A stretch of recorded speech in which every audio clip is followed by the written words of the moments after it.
Welcome to the African History Network show. It is Sunday, September 11th, 2022, and we are live. Calling numbers 313-778-7600, 313-778-7600. We're broadcasting right here on 910 AM Superstation WFDF here in Detroit, and on our Facebook fan page, The African History Network, The African History Network, and our YouTube channel, Michael Imhotep, Imhotep. Well, the whole world was shaken. And the whole world has been talking about Queen Elizabeth II. It took place Thursday, September 8th, 2022. We got the news late morning, I guess it was. And there's been a ton of media coverage, a ton of news articles written about the passing of Queen Elizabeth II.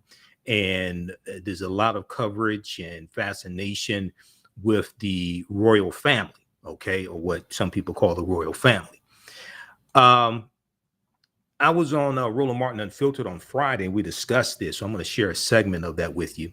But after the initial stories about Queen Elizabeth II passing away at the age of 96 and having served 70 years on the throne as the monarch of Britain, and after news stories of her death dominated media in America and around the world, stories dealing with the brutal history of British colonialism started to be told. Now, on Thursday, there was not a whole lot of stories about that. Some of them started creeping in Thursday, but we started seeing more coverage of this on Friday, the day after she passed away.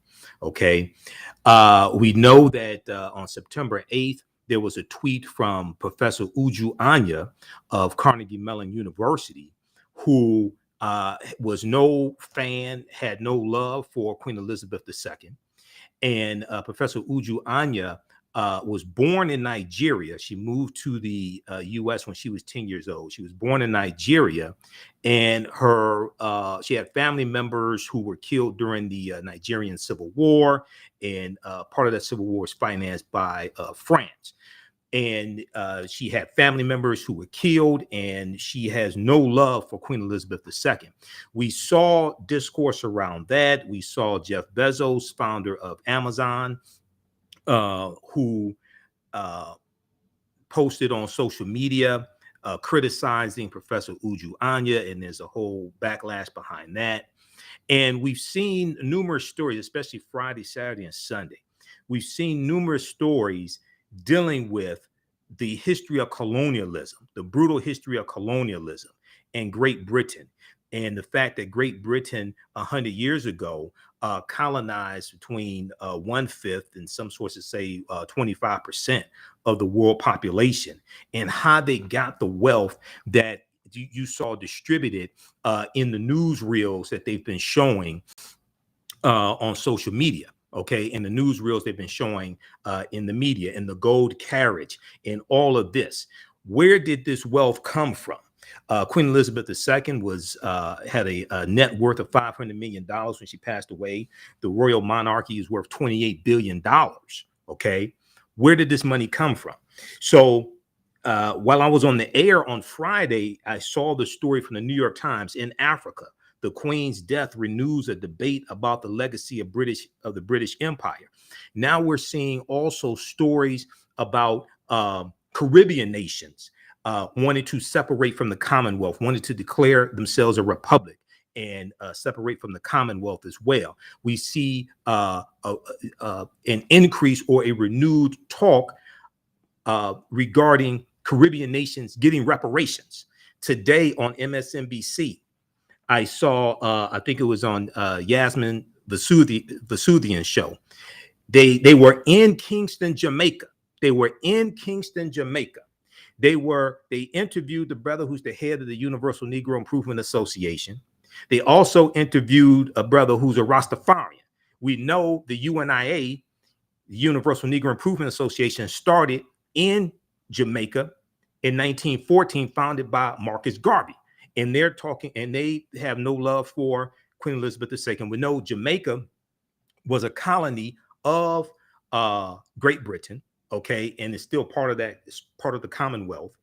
And Jamaica was hijacked from the Spanish by the British in 1655 when the Great Britain when the British go to war with Spain, okay, and they're fighting over these different territories, and they get Jamaica from Spain in 1655, because we know it was in 1494 that Christopher Columbus conquered Jamaica for the Spanish crown, King Ferdinand and Queen Isabella. So we're starting to see more conversations, more news stories, more articles, more cable news stories about the history of Great Britain, slavery, colonialism, and the brutality they inflicted on these African and Caribbean nations and India, Asian nations, etc. So we're going to talk about that on today's show. And then also we'll give you class number 1 of my new 8-week online course, Ancient Kemet, the Moors and the Ma'afa, Understanding the Transatlantic Slave Trade, what they didn't teach you in school, started up Saturday, September 10th. You can still register for this 8-week online history class. It's going to blow your mind. And we do the sessions live. All the sessions are archived and recorded, so you can go back and watch it anytime. Visit our website, TheAfricanHistoryNetwork.com, TheAfricanHistoryNetwork.com. You can register for it there. As soon as you register, you can watch Saturday's class, the class we just did Saturday. Next class is going to be Thursday. It'll be Thursday, September 15th, 7 p.m. Eastern Standard Time. Okay, so we're going to get through. We have a ton of information to get through on today's show. On the African History Network show, we focus on educating, empowering, and inspiring people of African descent throughout the diaspora and around the world, because right now it's corrects wrong behavior. What you do for yourself, what you do to yourself, and what you allow other people to do to you and get away with is based upon what you think about yourself. What you think about yourself is based upon what you have been taught about yourself. What you've been taught about yourself is based upon everything you've read, heard, and seen about yourself. All right. I want to jump right into this. There was a big article, and I've been reading the past 4 days, and I did a 3 on Thursday, September. So go back and watch that. That's dealing with Queen Elizabeth and colonialism and British colonialism and slavery. And thousands of people have been watching that one. So go back and you can go watch that Facebook fan page, the African History Network YouTube channel, Michael Imhotep, and it's on the homepage of our website, TheAfricanHistoryNetwork.com. If we look briefly here, we're going to one here in just a second, Giovanni, from Roland Martin Unfiltered. But there was a really good article from the New York Times. September 9th. In Africa, the Queen news a debate about the legacy of British slavery. And I want to pull this one up here. It talks about there's a fairy tale around Queen Elizabeth II. Well, she was a princess. There's a fairy tale around her becoming queen. And she was on a trip to Kenya in 1952 before the Mama Rebellion begins. Which is 1952 to 1956. But she's on a trip to Kenya, and she gets word that her father dies, and she's going to become queen. Okay, and one of the things this article talks about is that the crackdown on the Kenyans, okay, took place just a few months after Queen Elizabeth, after she became Queen Elizabeth II. Okay, let me pull this article up here. This is from it's a good quote here from let me refresh the screen here. Facebook, stand by those.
from the New York Times right before I'm going to show you this here.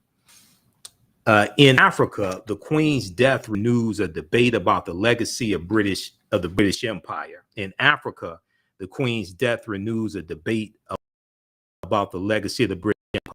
We'll continue this on the other side of the break to the African History Network show on Michael Imhotep in a few minutes.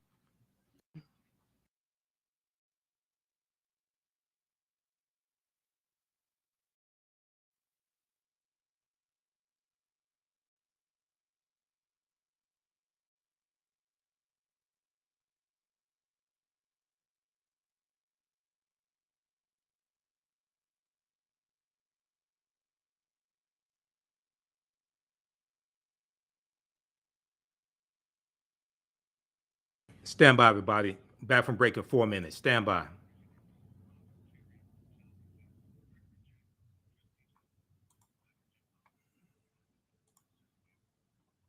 Stand by.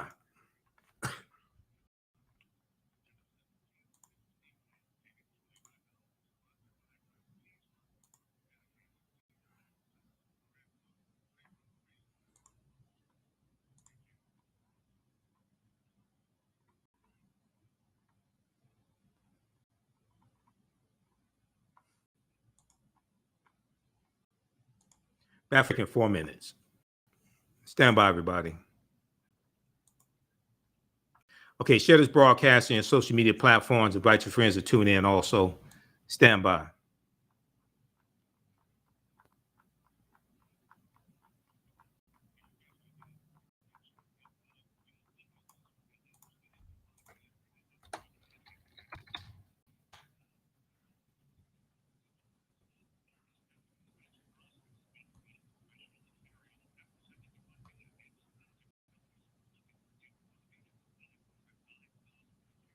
Okay, stand by. Back from break in 2 minutes.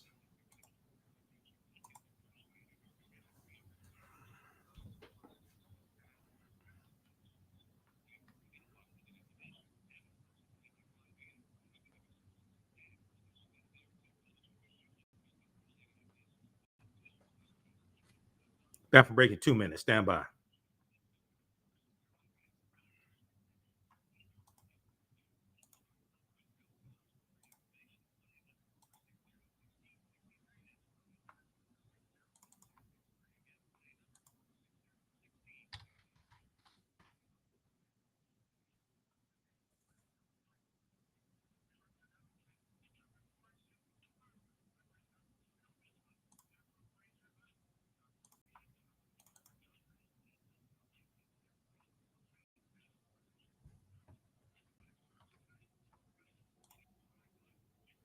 Stand by.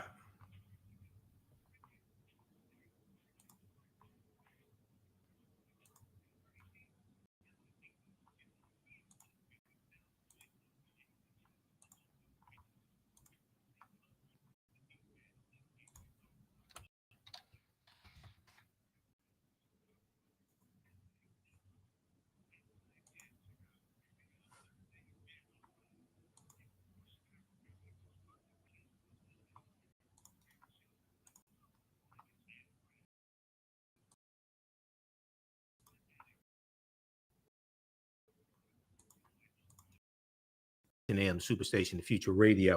I'm your host, Brother Michael Imhotep. All right, it is 21st anniversary of September 11th. And let me, I don't know.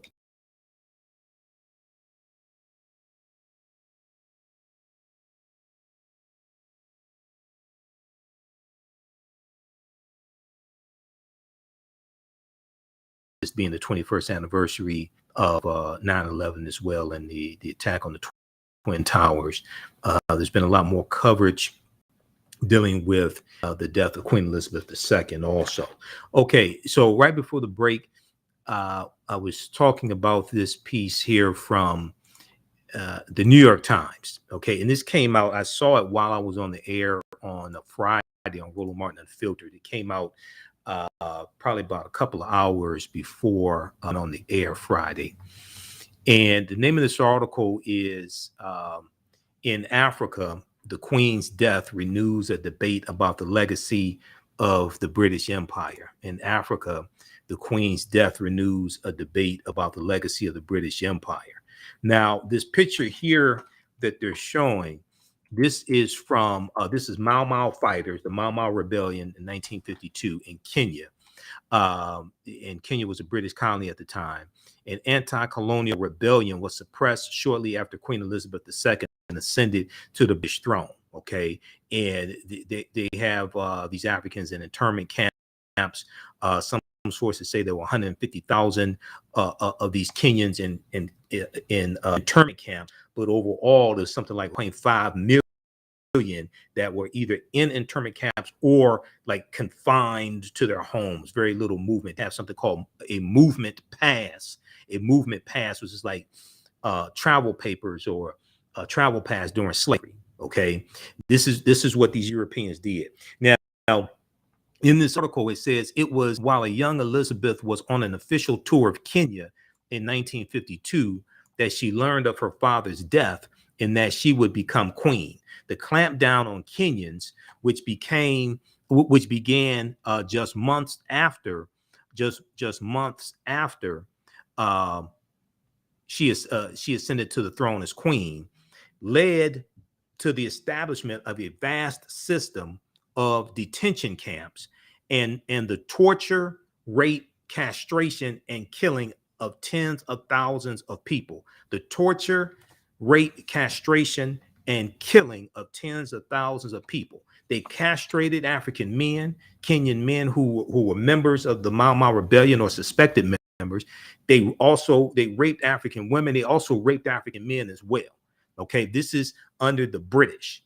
All right, the British, the England that you see on the TV, and it looks like a storybook with all the kings and queens and princes and all this stuff.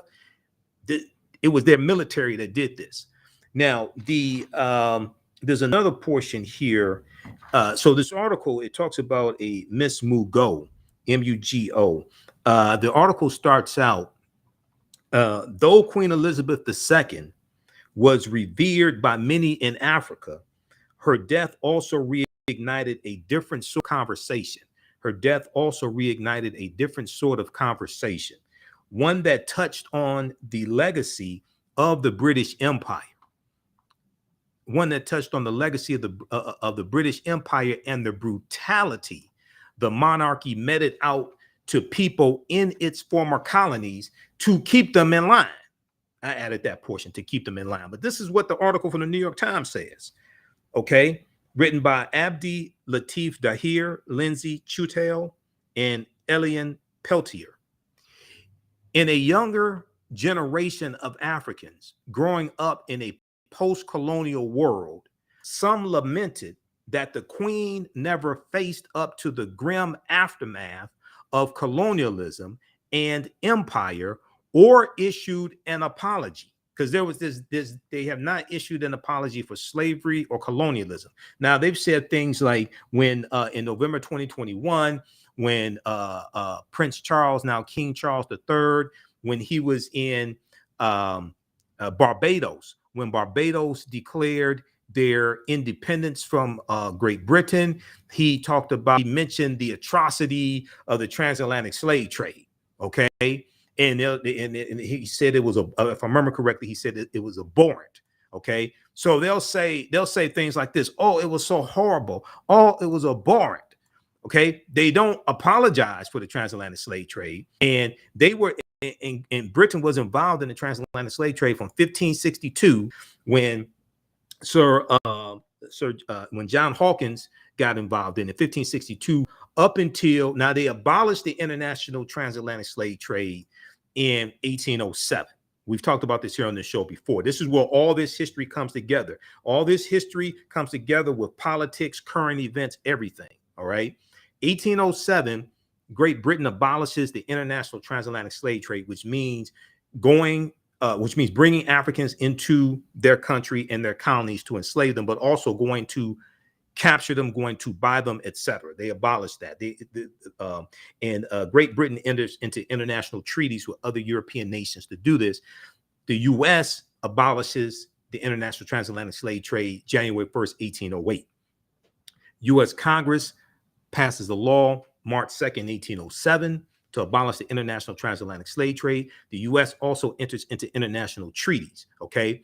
But even though Great Britain abolished the international transatlantic slave trade, or their involvement in it, in 1807, slavery was still legal in their colonies, in Britain and their colonies, until 1834. So they're involved in slavery from 1562 to 1834. Okay, so yeah, you abolished it, but how many billions of dollars did you make in those 200 plus years that you were involved in it? And when you all got involved in it, Great Britain dominated the transatlantic slave trade. The Industrial Revolution that starts in the 1790s in Manchester, England, was largely fueled by the production of cotton. The majority of that cotton that England produced was from slave labor. So it's like, because I saw some Europeans on social media today trying to give Great Britain credit for ending the transatlantic slave trade, or ending slavery, their involvement in slavery in 1834. But then you paid reparations to 46,000 British slave owners. You took out a loan to pay them 19 million pounds. You didn't pay reparations to the 800,000 enslaved Africans you set free. And it's like the arsonist setting fire to the house, and then the arsonist calls the fire department. The fire department comes, the arsonist says, "I'm the one that called you." The news cameras show up. The arsonist jumps in front of the news cameras and say, "I saw the whole thing. I'm the one that calls the fire department." Then the arsonist gets the key to the city from the mayor, and they get a call from the governor. But the people whose houses burned down, nobody cares about them. That's what's going on here when people say, "Oh, well, they ended slavery in 1834 after over 200 years." It was about 3.1 million Africans that that Britain takes out of Africa during that period of time. You got to run that on somebody that doesn't read.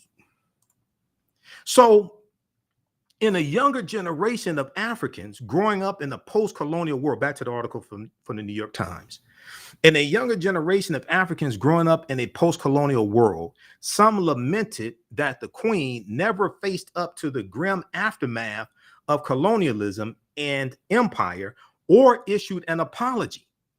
They said they wanted to use the moment to recall the oppression and horror parents and grandparents endured in the name of the crown, and to urge for the return of crown jewels like the ones stolen out of South Africa, rare massive diamonds taken from the continent. Now, Alice Mugo, M-U-G-O, a 34-year-old lawyer in the Kenyan capital of Nairobi, she said, "You can look at the monarchy from the point of view of high tea and nice outfits and charity. But there's an ugly side.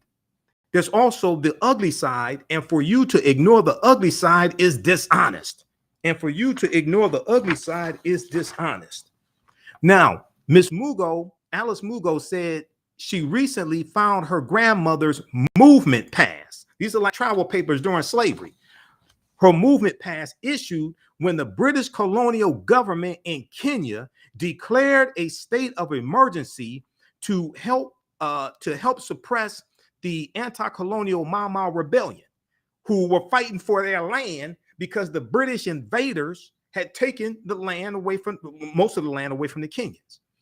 The movement passes restricted the free movement of Kenyans in their own land. Okay. I would say that's kind of like gentrification right now in Detroit, but we ain't gonna go there.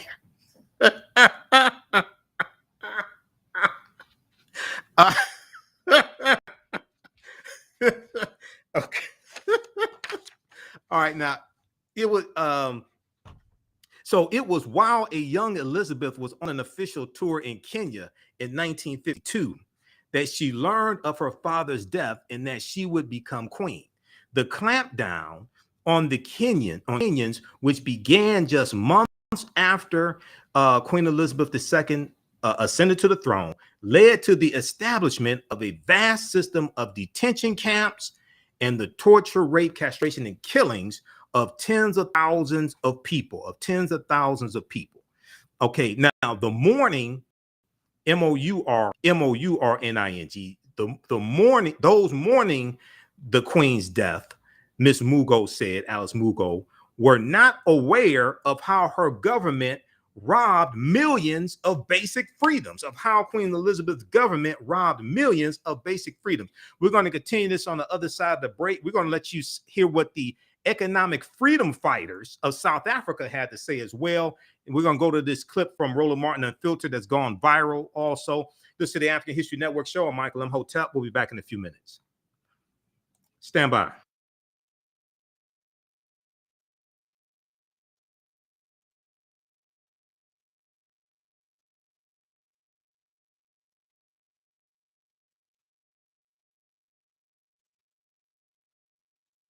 All right, everybody, if you'd like this type of information, you can support the African History Network, $ the AHN show through Cash App, $ the AHN show through Cash App, also through PayPal, paypal.me/the AHN show. We definitely need your support.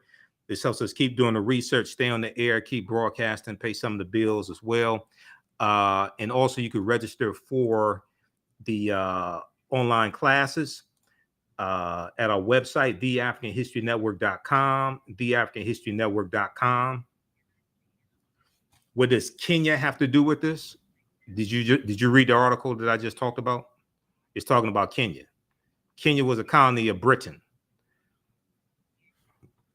Stand by, back from break in 3 minutes.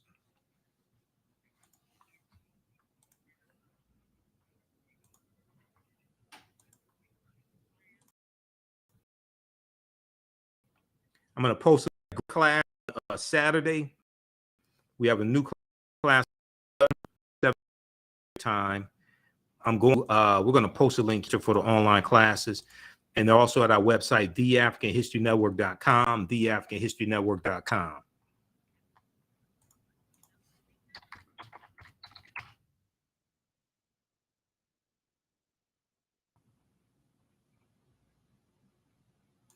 Post a link here. Back from break in 2 minutes.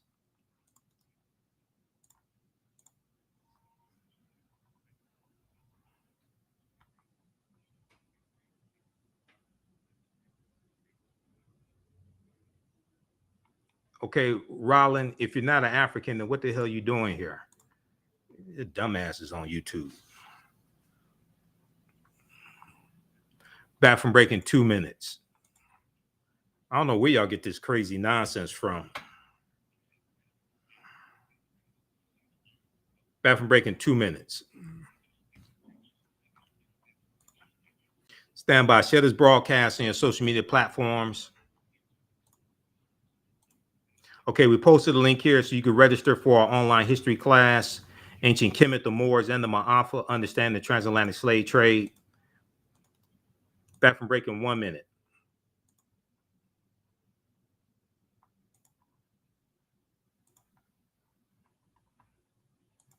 Back from break in 1 minute. Stand by.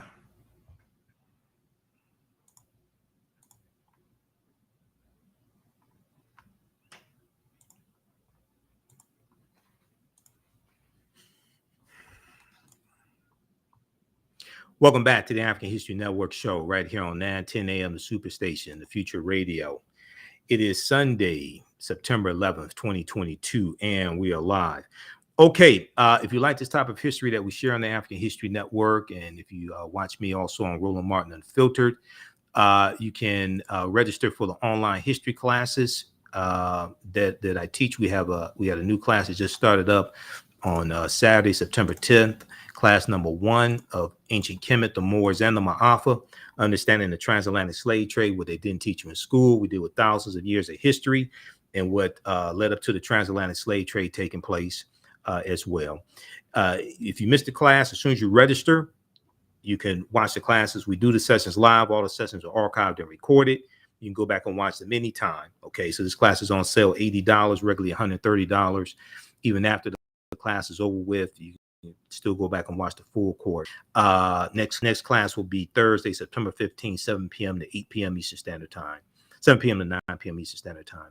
And then we have also a new class starting up on Tuesday, the other 8-week online course that I teach, from the Civil War to the Civil Rights Movement and Black Power, 1865 to 1968. And we look at history from 1803 through 1968, and to understand what happened to us, what happened to us after slavery ended, what led to the Civil War taking place, etc., and how we got to where we are today, to understand where we need to go from here.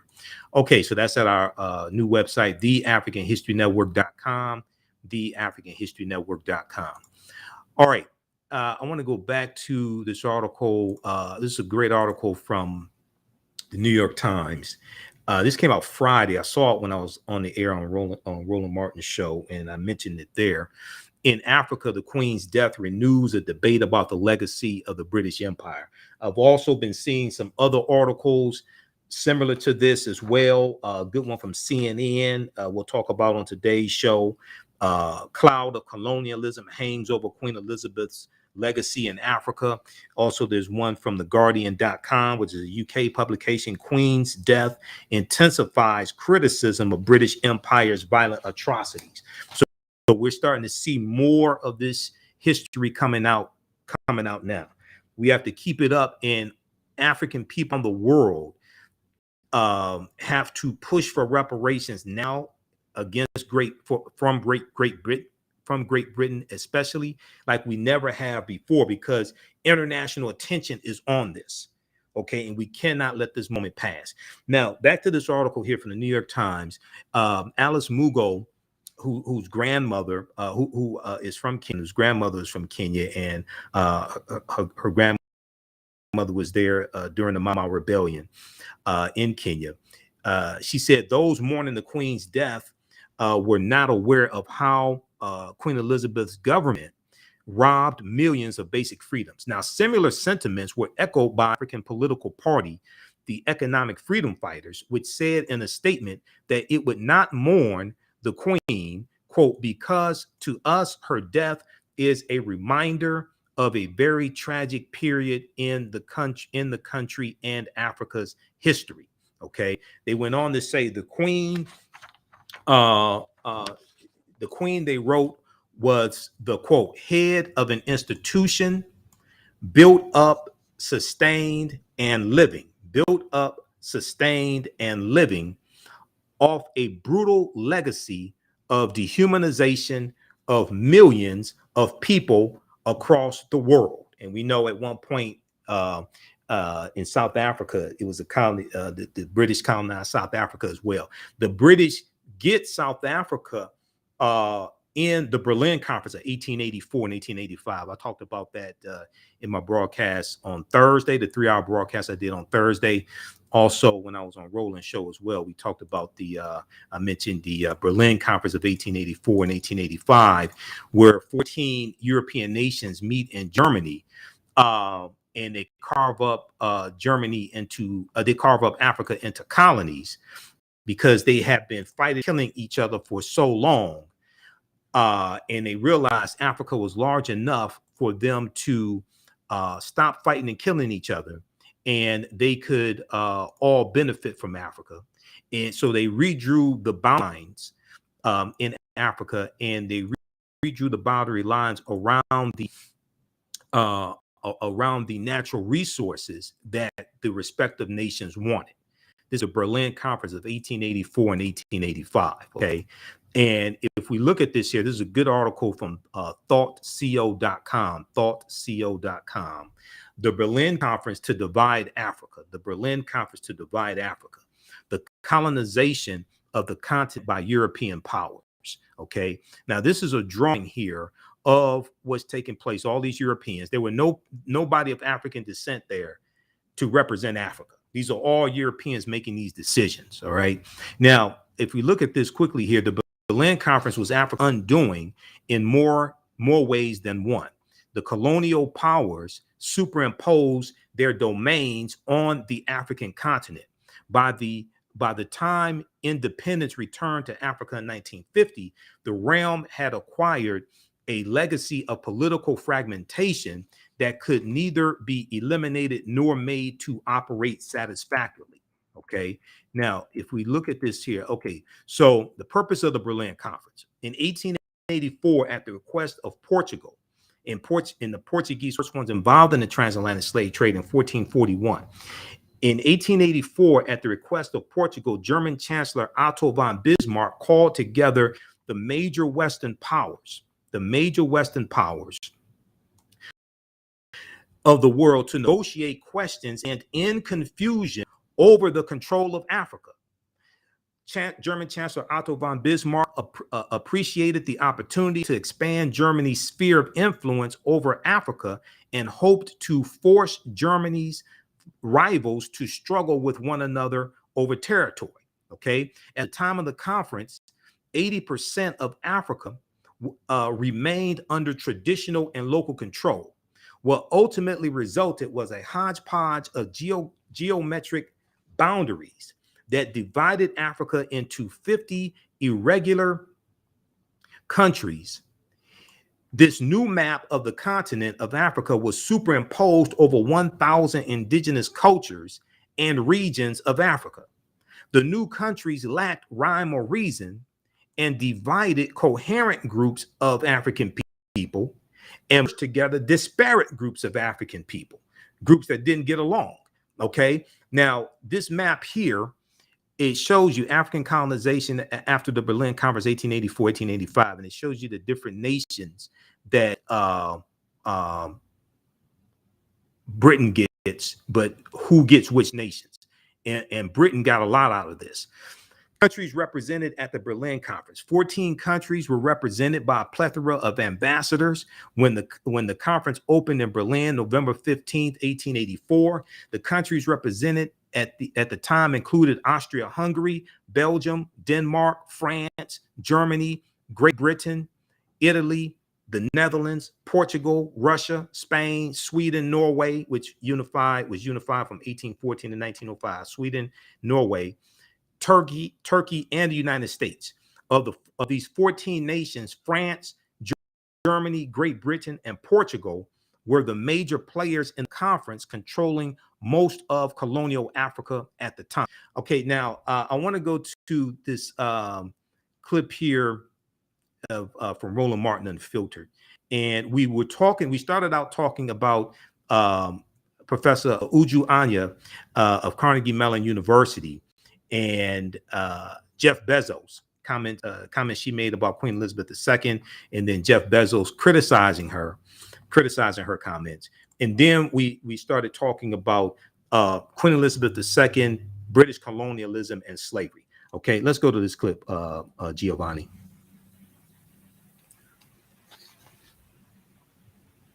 Let's talk about Queen Elizabeth II. First of all, was quite interesting. Prince Charles actually spoke today, and if you want to show, which is strange to me, I really don't understand this here. ABC, NBC, CBS, they all carried his first speech as king.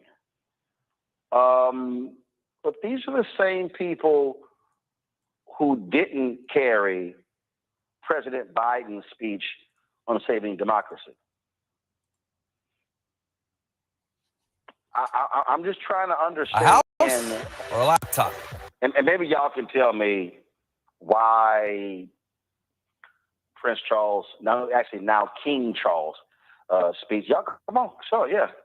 Maybe y'all can explain to me why that was worthy, literally, of all three broadcast networks carrying the speech. But when the United States president gave a primetime speech talking about the threat to democracy, well, you did not quite see the coverage. Now, if you look at social media, you have seen all different types of responses to the death of Queen Elizabeth II, who died at 96 years old. One that's gotten a lot of attention is this professor from Carnegie Mellon, Uju Anya. And this was her initial tweet. She said, "I heard the chief monarch of a thieving, raping, genocidal empire is finally dying. May her pain be excruciating." Ouch. Now, that wasn't the only tweet that she sent out, but that particular tweet, it got the attention of the richest person in the world, Jeff Bezos. This is what he tweeted. This is someone supposedly working to make the world better. I don't think so. Wow. Well, folks weren't too happy with old Jeff. They began to rip him as well. Look at these tweets that went out. Imagine how people will react when it's your turn. Jeff, your work to bust unions and force workers to pee in bottles, please shut up. I know it's not you saying something about making the world better. Those were three of the responses. Pretty funny coming from the guy who could end world poverty and homelessness, pay your warehouse workers. Your workers pissing bottles in mass. Sit this close. Headline: billionaire opposed to paying his employees well so that he can go to school. Is upset when the people don't bend the knee to the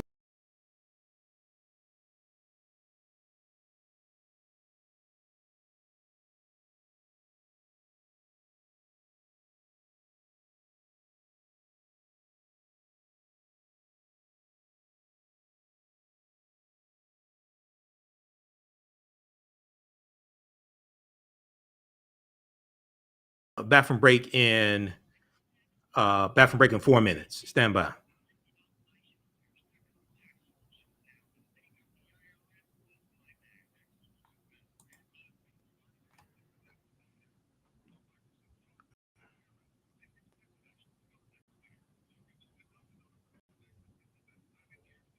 How's everybody doing? Okay, share this broadcast on your social media platforms.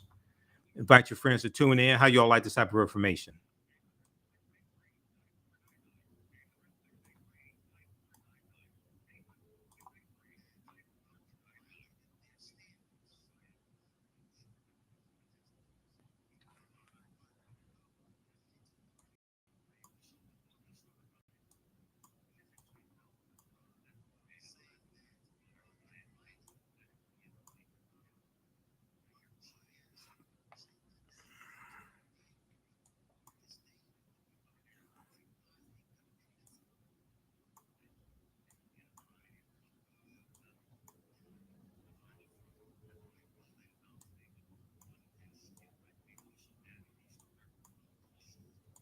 All right, stand by.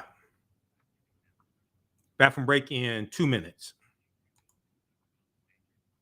Okay, if you all like this type of information, you can support the African History Network, $ the AHN Show through Cash App, $ the AHN Show through Cash App, also through PayPal, paypal.me/the AHN Show. And we have the information at our new website, TheAfricanHistoryNetwork.com, TheAfricanHistoryNetwork.com. Stand by. I'll post a link here again also. Back from break in 2 minutes.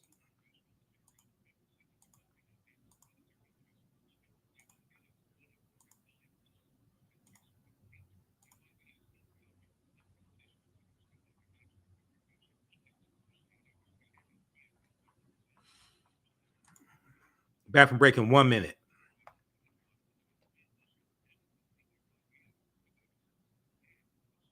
Okay, we coming through okay? Is what? Hello?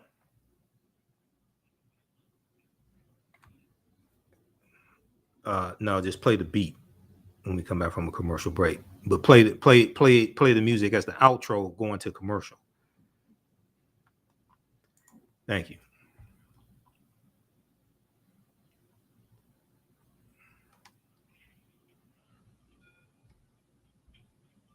Welcome back to the African History Network show right here on 910 AM Superstation Future Radio. All right. If you like this type of information, also, you can support the African History Network, $ the AHN Show through Cash App, $ the AHN Show through Cash App, also through PayPal, paypal.me/the AHN Show. Visit our new website, TheAfricanHistoryNetwork.com. We have the information there.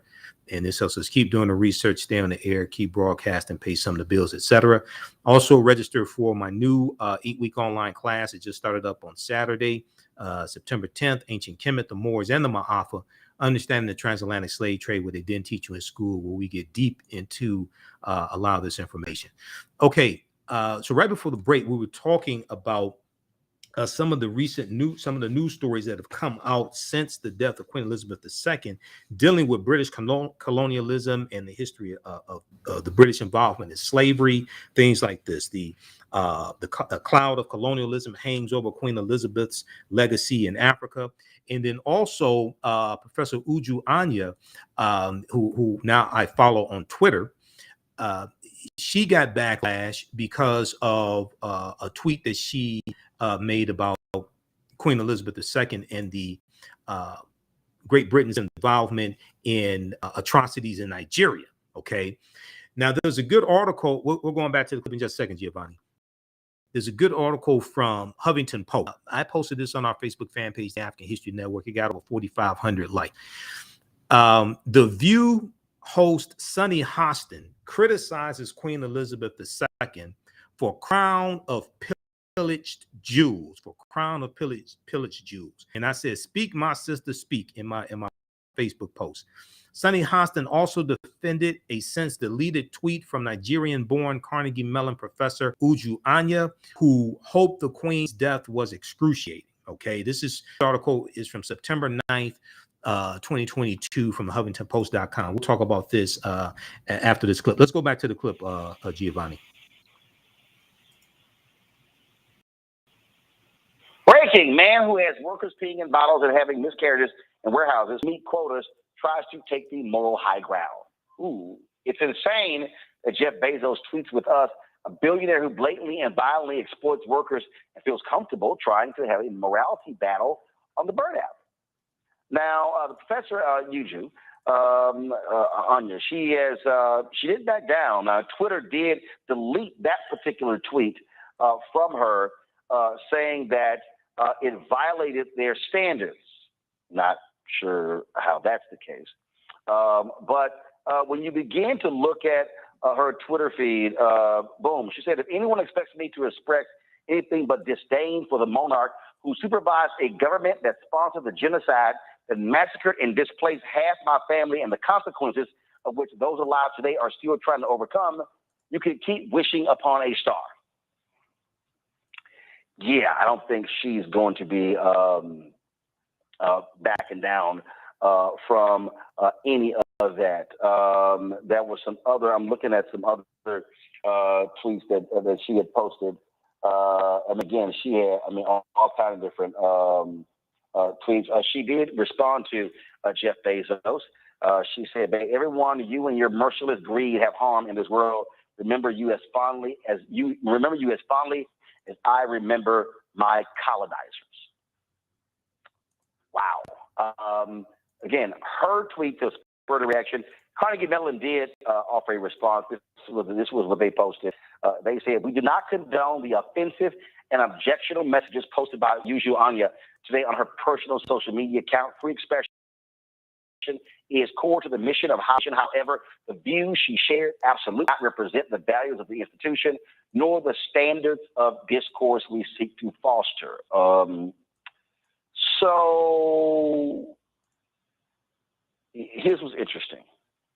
And this was a tweet here that Uju retweeted. "Reminder that Queen Elizabeth is not a remnant of colonial times. She was an active participant in colonialism. She actively tried to stop independence movements, and she tried to keep newly independent colonies from leaving the Commonwealth. The evil she did was enough." Hey, if you've been trying to make money with Amazon FBA for a while now, I want you to stop what you're doing, because there honestly is.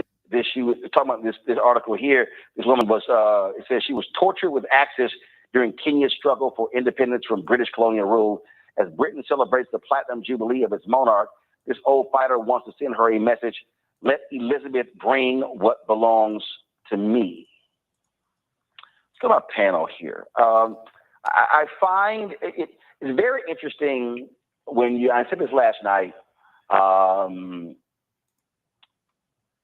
Michael, it's very interesting when people, they have this view that when someone passes, you in the first 24, 48 hours, first week, you can't say anything bad about them. You hear the phrase, you can't say anything good about somebody, don't say anything at all. I saw a video of D.L. Hughley. He said that people should have compassion when someone dies. But I saw these pieces. I saw this back and forth, and it's from Uju Anya. She talked about how her family was devastated, how they were massacred. And in fact, there was an interview that she gave, and she said this to the person in the interview. She said, "I am the child and sibling of survivors of genocide.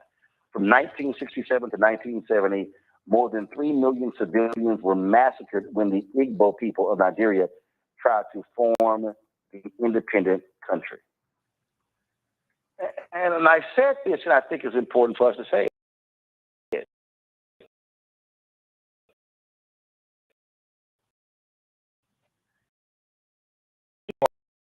Because of British colonial rule,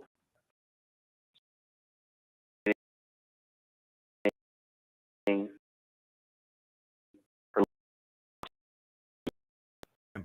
so this goes to how controls and feel, and frankly, the view.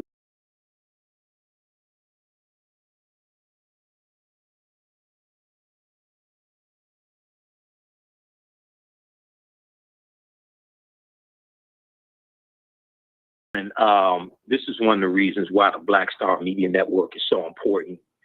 And last night I did a 3-hour broadcast dealing with Queen Elizabeth II, British colonialism and slavery, because I watched a lot of the coverage all day long on MSNBC. That's basically what I had it on all day, watching MSNBC, and they didn't deal with any of that history.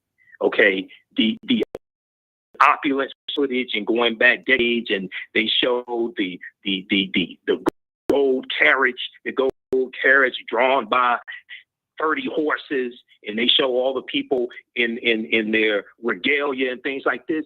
They don't talk about the British colonialism that exploited people, tortured people, enslaved people to create the billions of dollars. So you see that opulence displayed. So when, now within the last maybe 3 hours, New York Times just published an article in Africa, the Queen's death renewed the empire, and it deals with the Mau Mau rebellion. Okay, when you go, I did a lot of research yesterday on Queen Elizabeth, but also on Great Britain. When you look at how many African countries they got from the Berlin Conference of 1884, okay, and you look, they got the Gambia, Nigeria, where that sister's from, okay, they got Ghana, Sierra Leone, they got Kenya, Tanzania, Malawi, Zambia, Zimbabwe, South Africa, okay? When you go talk to those African people who have relatives who were killed by the British Empire, they have no love for her. They have no love for King Charles III. May 19th, 2022, when Meghan Markle married Prince Harry, I did a 2-hour broadcast, and I said, Black people watched the royal wedding and got teary-eyed, but you forgot about the transatlantic slave trade. Choose Healthy Life presents Hope and Healing for today's Black Health Crisis, right there. featuring Erica Alexander, Right. Reverend Horace. It's a break. Stand by. Stand by. We're on commercial break. Stand by. Back from break in 4 minutes.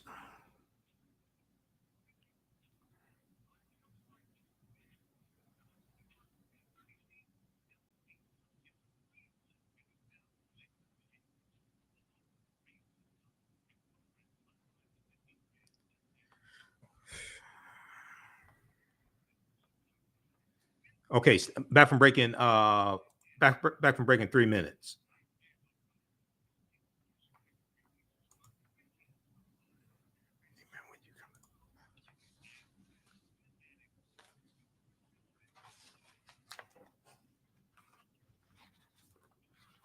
Back from breaking 2 minutes.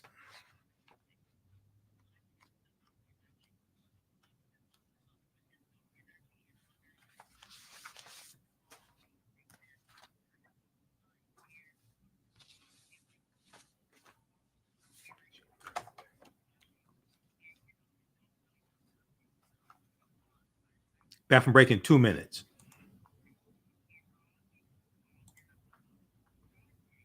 Welcome, mandatory commercial break. Bathroom break in 2 minutes, everybody. Give us a thumbs up, give us a heart, give us a like if you're watching this broadcast.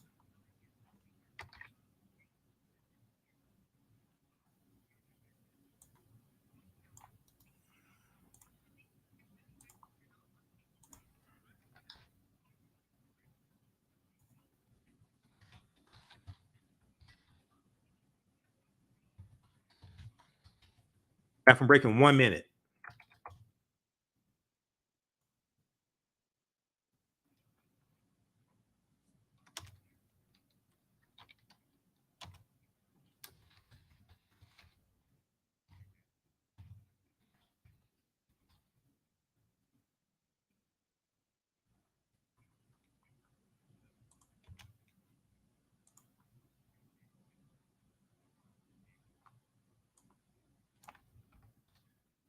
Bathroom break in 1 minute.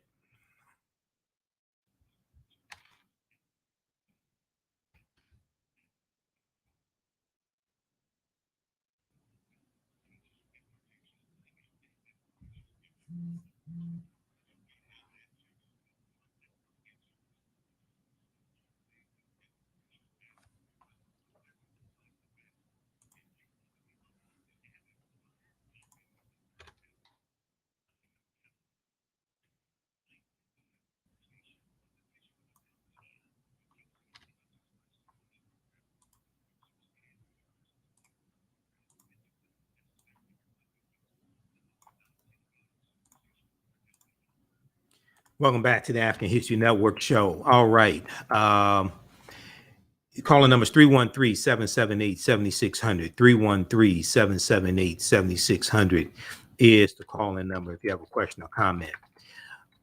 Okay, and those watching on Facebook and YouTube, give us a thumbs up, give us a heart, give us a like. If you're watching, if you like this broadcast, you like this type of information. All right. Right before the break, I was sharing an excerpt from Roland Martin Unfiltered when I was on Friday, September 9th. And actually the two videos we did, they've gone viral now. Roland made the one that I did when I was speaking, he made that a separate video, and he got something like 5,000 views in like the first hour on his YouTube channel. So it's there on his YouTube channel, Roland S. Martin. And then also the one we did then with Jeff Bezos as well. That's gotten over 100,000 views so far. He uploaded it earlier today. All right, I want to go back to this. I want to go back to this clip here and give a shout out to people watching us on social media. Dorothea, Anita, Sharon Simpson Anderson, Cloud Nation Media, Keith Smith, Damon, Mike Moulton, just a few people watching this. Okay, I want to go back to this clip here from Roland Martin Unfiltered as well, and I'm talking about a brief history of British colonialism and slavery. And when we get finished with this, I'm going to show you a map of the world of the countries that Great Britain colonized as well. Let's go back to this clip, please.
Kelly. He posted a couple of videos on his Twitter feed. I thought I might as well play both of them. Just want to give folks a look at this. So check this out.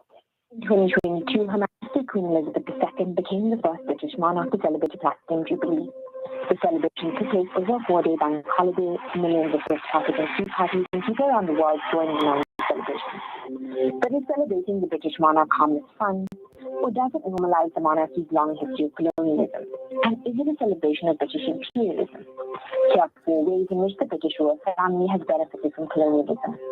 They have historically benefited from enslavement of human beings. In 1562, John Hawkins was the first Englishman to include African people in his cargo. He traded the ginger and sugar. On his next voyage in 1564, Queen Elizabeth I funded a vessel for his journey.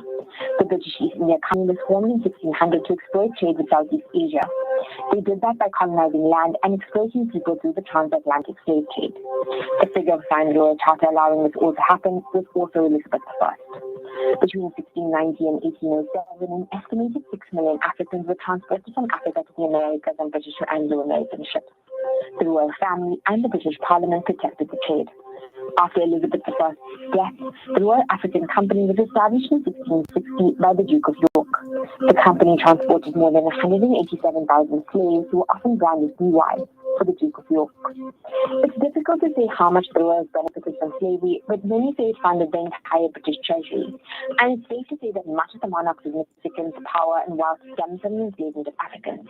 Lucy Worsley, the chief curator of Royal Historic Palaces, says that all royal palaces from the 17th century have an element of money which is derived from slavery, including Kensington Palace at Hampton Court. The royal family is built on a level right there, Giovanni. Land, Pause it right and there. Because that audio is a little muffled as well. Okay. Eton Thomas had that on his he had that clip on his Twitter. I think it was on his Twitter page or something like that on social media. It's called Slavery, Colonization, and the Crown. Just Google that, Slavery, Colonization, and the Crown. Okay. But that was an excerpt from Roland Martin Unfiltered.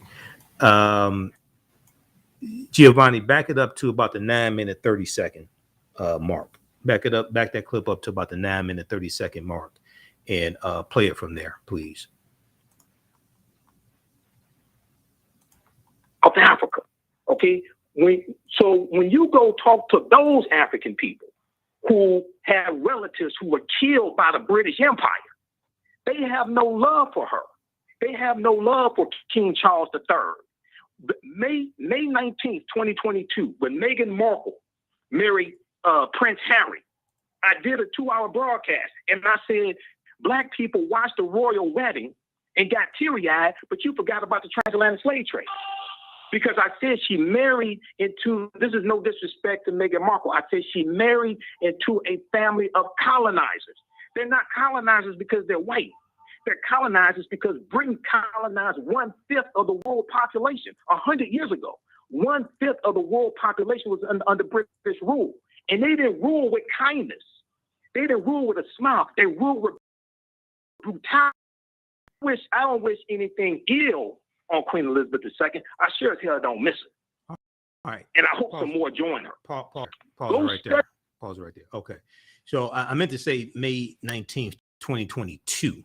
I mean, May 19th, 2018. May 19th, 2018, when Meghan Markle married Prince Harry. That was also on Queen Charlotte Sophia's birthday. Queen Charlotte Sophia was of African Moorish ancestry on her mother's side of the family. She was the wife to King George III, Queen Charlotte Sophia. And it was also Malcolm X's birthday, May 19th as well. There's an article from the Washington Post, and we deal with this in my class. There's an article from the Washington Post dealing with Meghan Markle. So it came out in 2017 before she married Prince Harry. And it's an article dealing with, will Meghan Markle be the first biracial royal or something like that? Okay, let me pull this up. This is from the Washington Post. And at the time, now I already knew about Queen Charlotte Sophia because we talk about Queen Charlotte Sophia in my classes. But this article right here by Deneen L. Brown, and Deneen L. Brown writes some really good articles for the Washingtons. And some people thought that Meghan Markle was going to be a queen. I'm like, no, she's the Duchess of Sussex, the Duchess of Sussex. Okay, and then she gave up her title. We know she and Prince Harry gave up her title. Okay, all right. Meghan Markle, Queen Charlotte, and the wedding of Britain's first mixed race royal. Okay, this is from this is the one on the day of the wedding, May 19th, 2018. But here is Queen Charlotte Sophia on my left, who was of African Moorish ancestry on her mother's side of the family, and she was the wife of King George III. Queen Charlotte of Mecklenburg Strelitz. King George III was the king of England that the 13 colonies were revolting against during the American Revolutionary War. Okay, his wife was of African descent. Charlottesville, when you had the Unite the Right rally in Virginia, okay, in Virginia, where you had the white supremacists, and they said they were trying to save a statue of Robert E. Lee. Okay, Charlottesville is named after Queen Charlotte Sophia. Wouldn't they have a fit to know that the city that they were in having their white supremacist rally was named after a woman of African descent? All right. There was I was looking at, I was doing a lot of research like the past 4 days, and I had to teach my class on Saturday, but I was looking at a map dealing with the countries that Great Britain has colonized. Okay. And there's a number of different maps that show this. The one I'm going to look at right here, and there's some from the Commonwealth. There's some maps from the Commonwealth also. The one I want to look at right here, this is from Wikipedia. List of countries gained independence from the UK. List of countries that gained independence from the UK. Because this map shows you, there's some maps that show you it shows like the flags of those nations. This map shows you the actual names of the nations. That's why I want to show you this here. Okay. This one shows the actual names of the nations. And let's zoom in on this as much as we can. We're going to go from left to right. Okay. So we see, in those of us who live in the Detroit area, we know Canada is part of the Commonwealth as well, right? So you have Canada in 1931, they gained their independence from Great Britain. United States, 1776, American Revolutionary War, but they kept slavery. They fought for their freedom, but not ours. Jamaica, 1962, Belize, 1981, Antigua and Barbuda, 1981. Now, Barbuda is looking at becoming a republic and leaving the Commonwealth. They were talking about that on MSNBC today. St. Kitts and Nevis, 1983. St. Lucia, 1979. St. Vincent and the Grenadines, 1931. Guyana, 1966. Trinidad and Tobago, 1962. Barbados, 1966. That's where Rihanna's from, Barbados. Now, November of 2021, Barbados announced that they were breaking away from Great Britain and forming themselves as a republic. Okay, they already had declared their independence in 1966, but here they're forming themselves as a republic, and so that Queen Elizabeth would not be the head of state anymore. Grenada, 1974. Dominica, 1978. The Bahamas, 1973. Okay. Then we go over to Ireland, 1922. Malta, 1964. Cyprus, 1960. Jordan, 1946. Iraq, 1932. Kuwait, 1961. Bahrain, 1971. Qatar, 1971, Pakistan, 1947, India, 1947. That's India, Mahatma Gandhi, the racist Mahatma Gandhi. He was a racist. He did not like African people. He did not like South Africans. There's some very disparaging things Mahatma Gandhi said about African people. Myanmar, 1948. Sri Lanka, 1948. United Arab Emirates, 1971. Yemen, 1967. Then we go to the African nations. And these are nations that the U.S. got from that Great Britain got from the Berlin Conference of 1884 and 1885. Gambia, 1965. Sierra Leone, 1961. We're coming up on a break. All right. We'll continue this on the other side of the break. Listen to the African History Network show. I'm Michael Imhotep. We'll be back in a few minutes.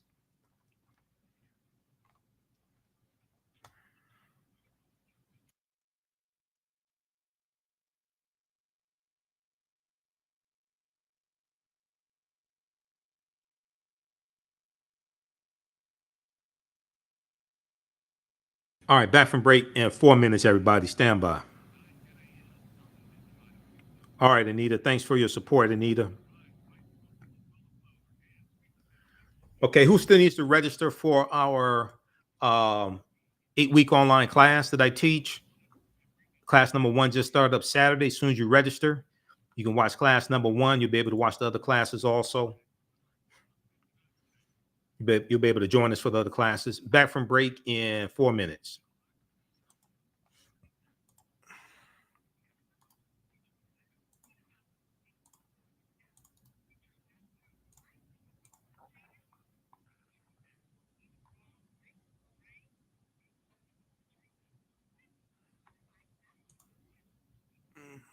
Oh, yeah, okay. Yeah, I copied and pasted that.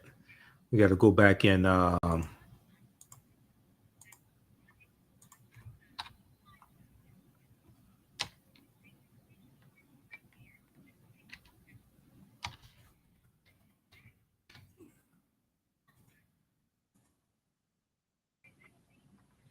back from break in 2 minutes. This map that I have up, this is a map of all the nations of the world that Great Britain colonized. Oh, I'm sorry, this is the map of the nations that declared independence from Great Britain. List of countries that have gained independence from the United Kingdom. Okay.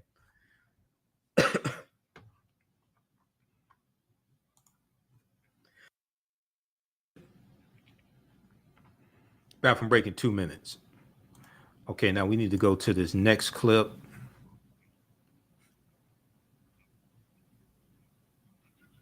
We did clip 1. We're going to this clip from CNN. Okay.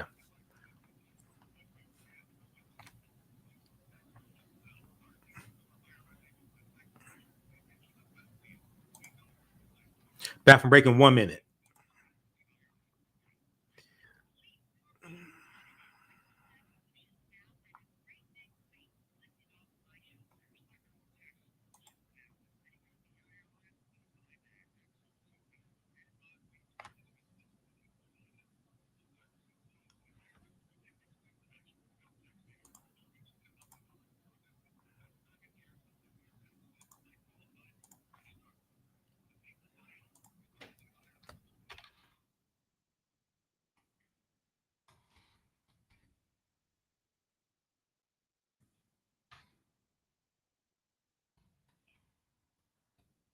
Welcome back to the African History Network show right here on 910 AM, the Superstation, Future Radio. Calling numbers 313-778-7600.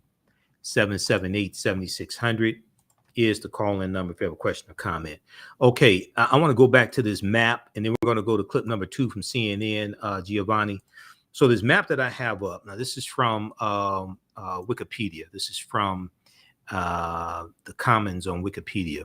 List of countries that have gained independence from the UK, from the United Kingdom. List of countries that have gained independence from the United Kingdom. We know the United Kingdom is made up of Britain, Scotland, and Wales. But those in control, this was the British Empire, okay? And at one point, about 100 years ago, about 1/5 of the world's population, and some sources say 25% of the world's population was under British rule. They were colonies of Great Britain.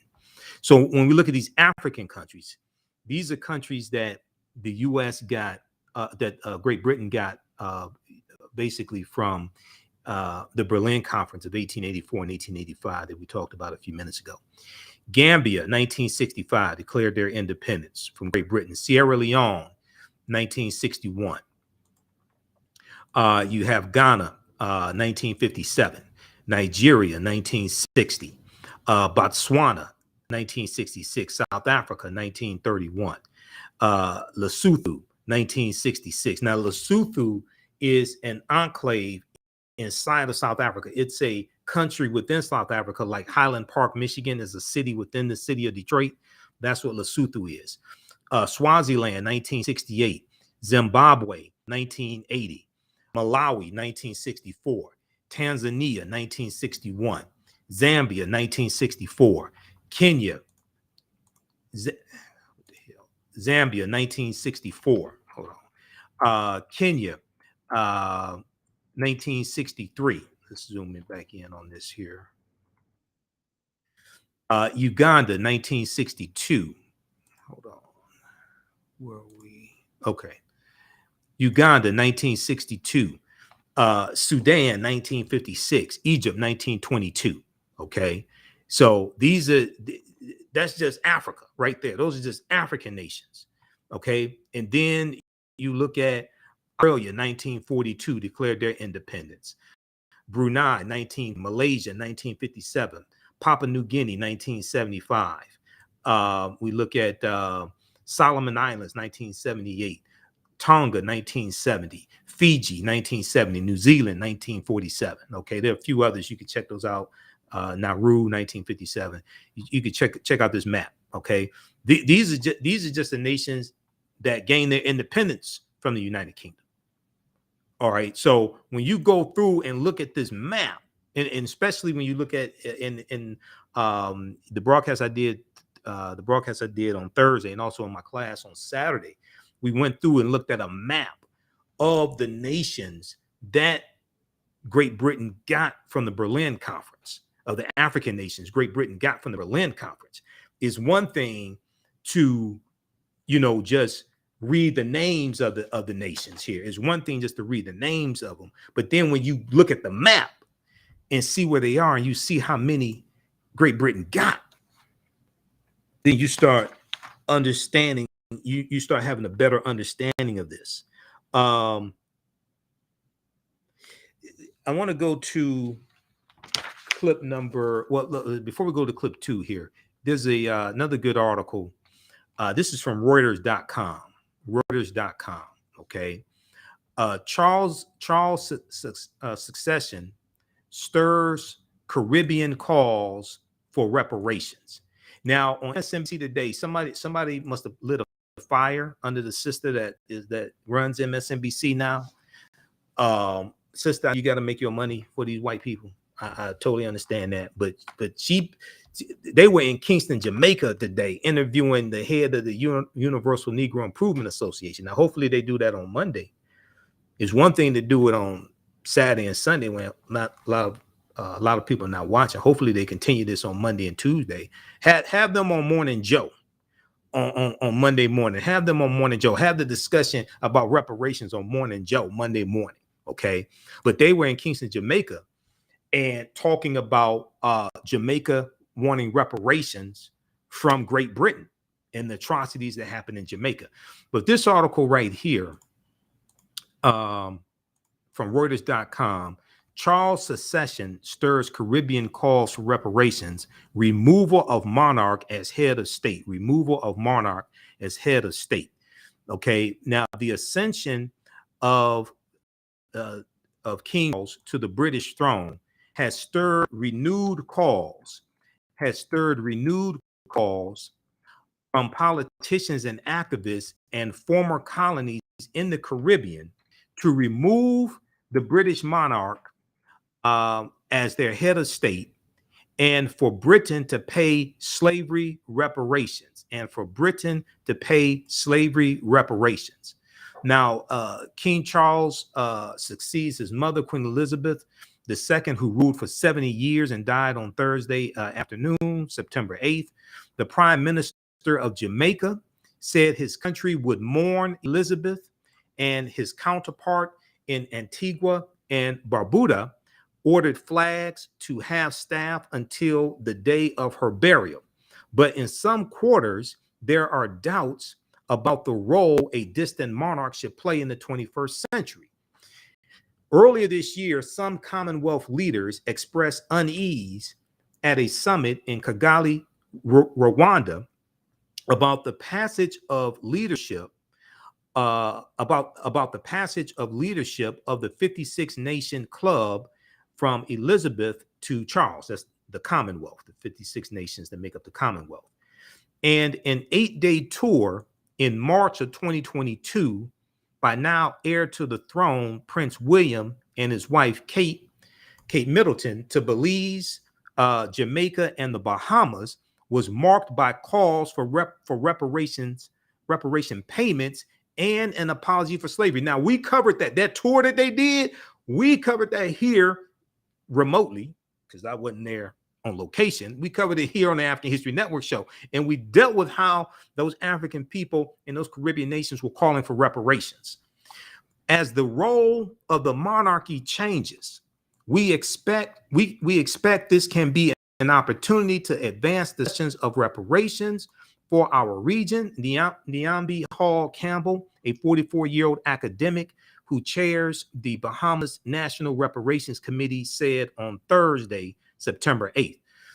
Nyambi Hall Campbell sent condolences to the Queen's family and noted Charles' acknowledgement of the, quote, appalling atrocity of slavery at a ceremony last year, 2021, marking the end of British rule as Barbados became a republic. We dealt with that here on this show also, when Barbados held their ceremony, and we talked about King Charles referring to slavery as an appalling atrocity. He did not offer an apology.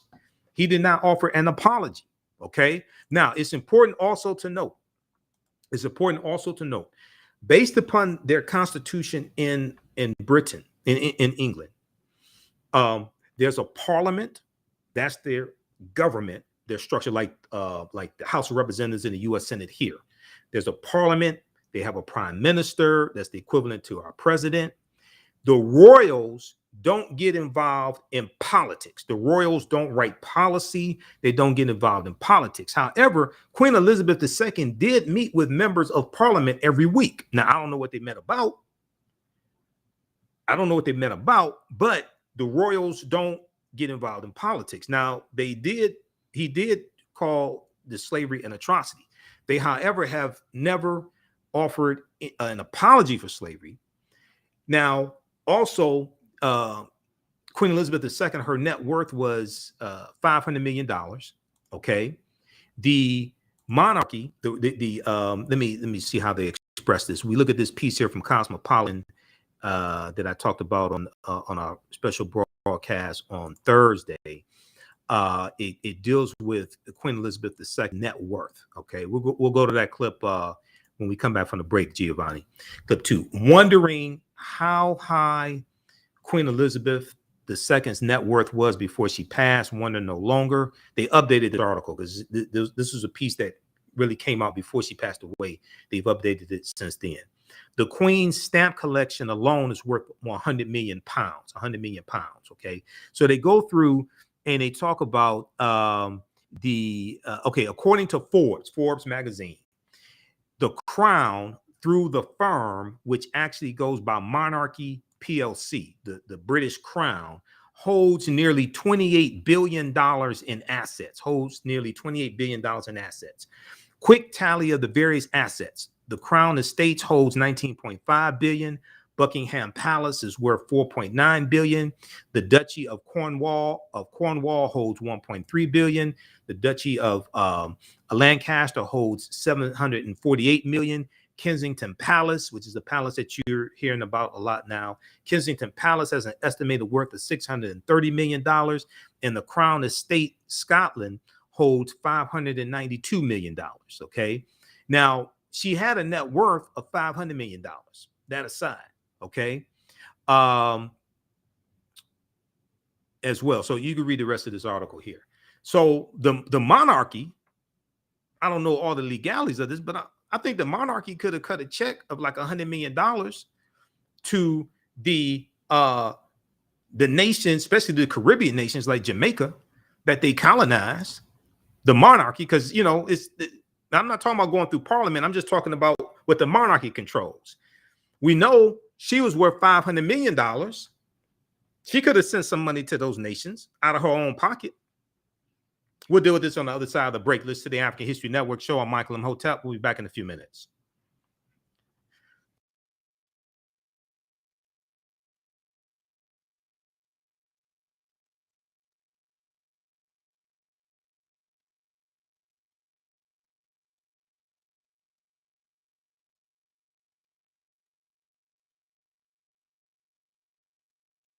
All right, back from break in 4 minutes, everybody. Back from break in 4 minutes.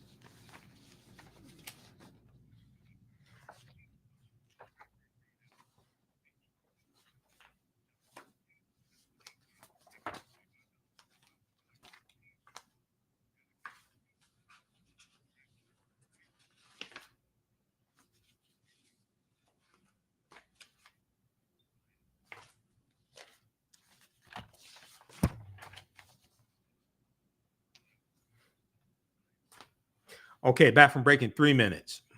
Give us a thumbs up, give us a heart, give us a like, share this broadcast on your social media platforms. Visit our new website, TheAfricanHistoryNetwork.com, TheAfricanHistoryNetwork.com.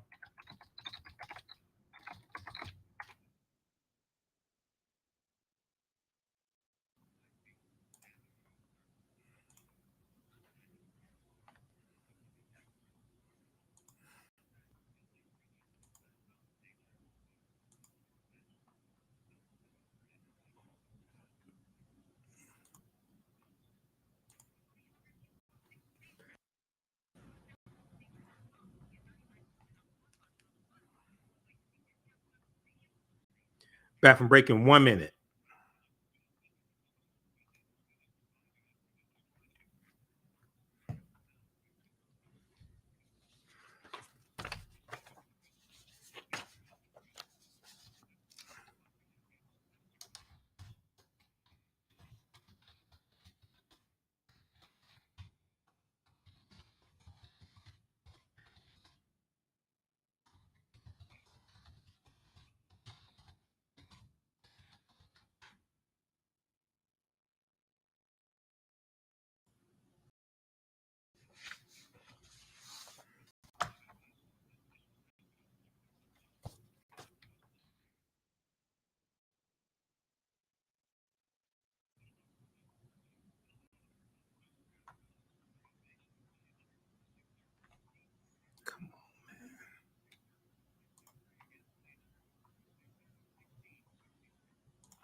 Back from break in 1 minute.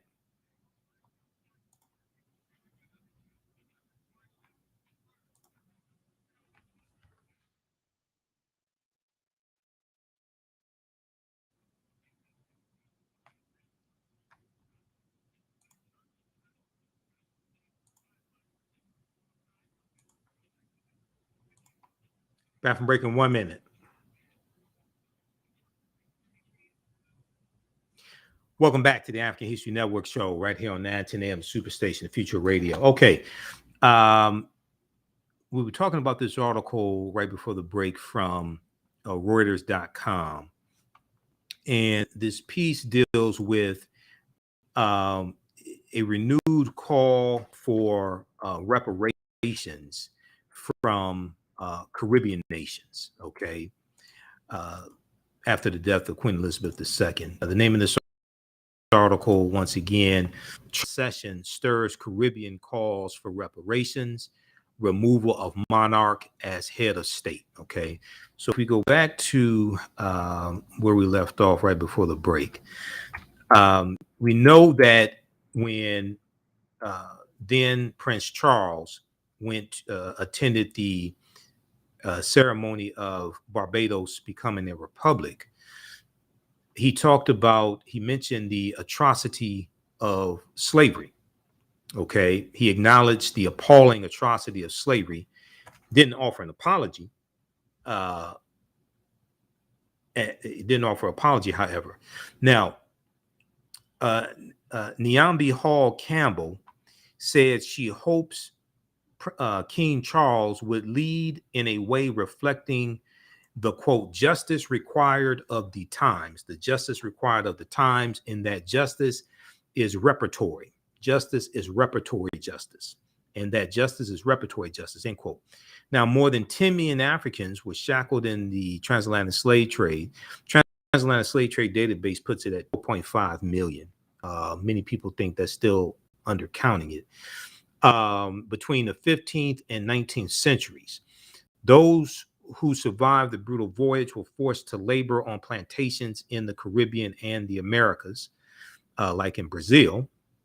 Jamaican reparations advocates Rosella Hamilton said King Charles III's comments at the Kigali conference about his personal sorrow of slavery offered, quote, some degree of hope that he will learn from the history, understand the painful impact that many nations have endured till today, and address the need for reparations. Okay.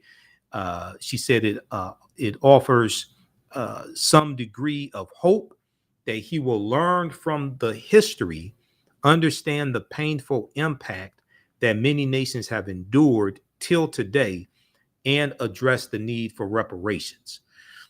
All right. Now, the king did not mention reparations in the Kigali speech in Rwanda.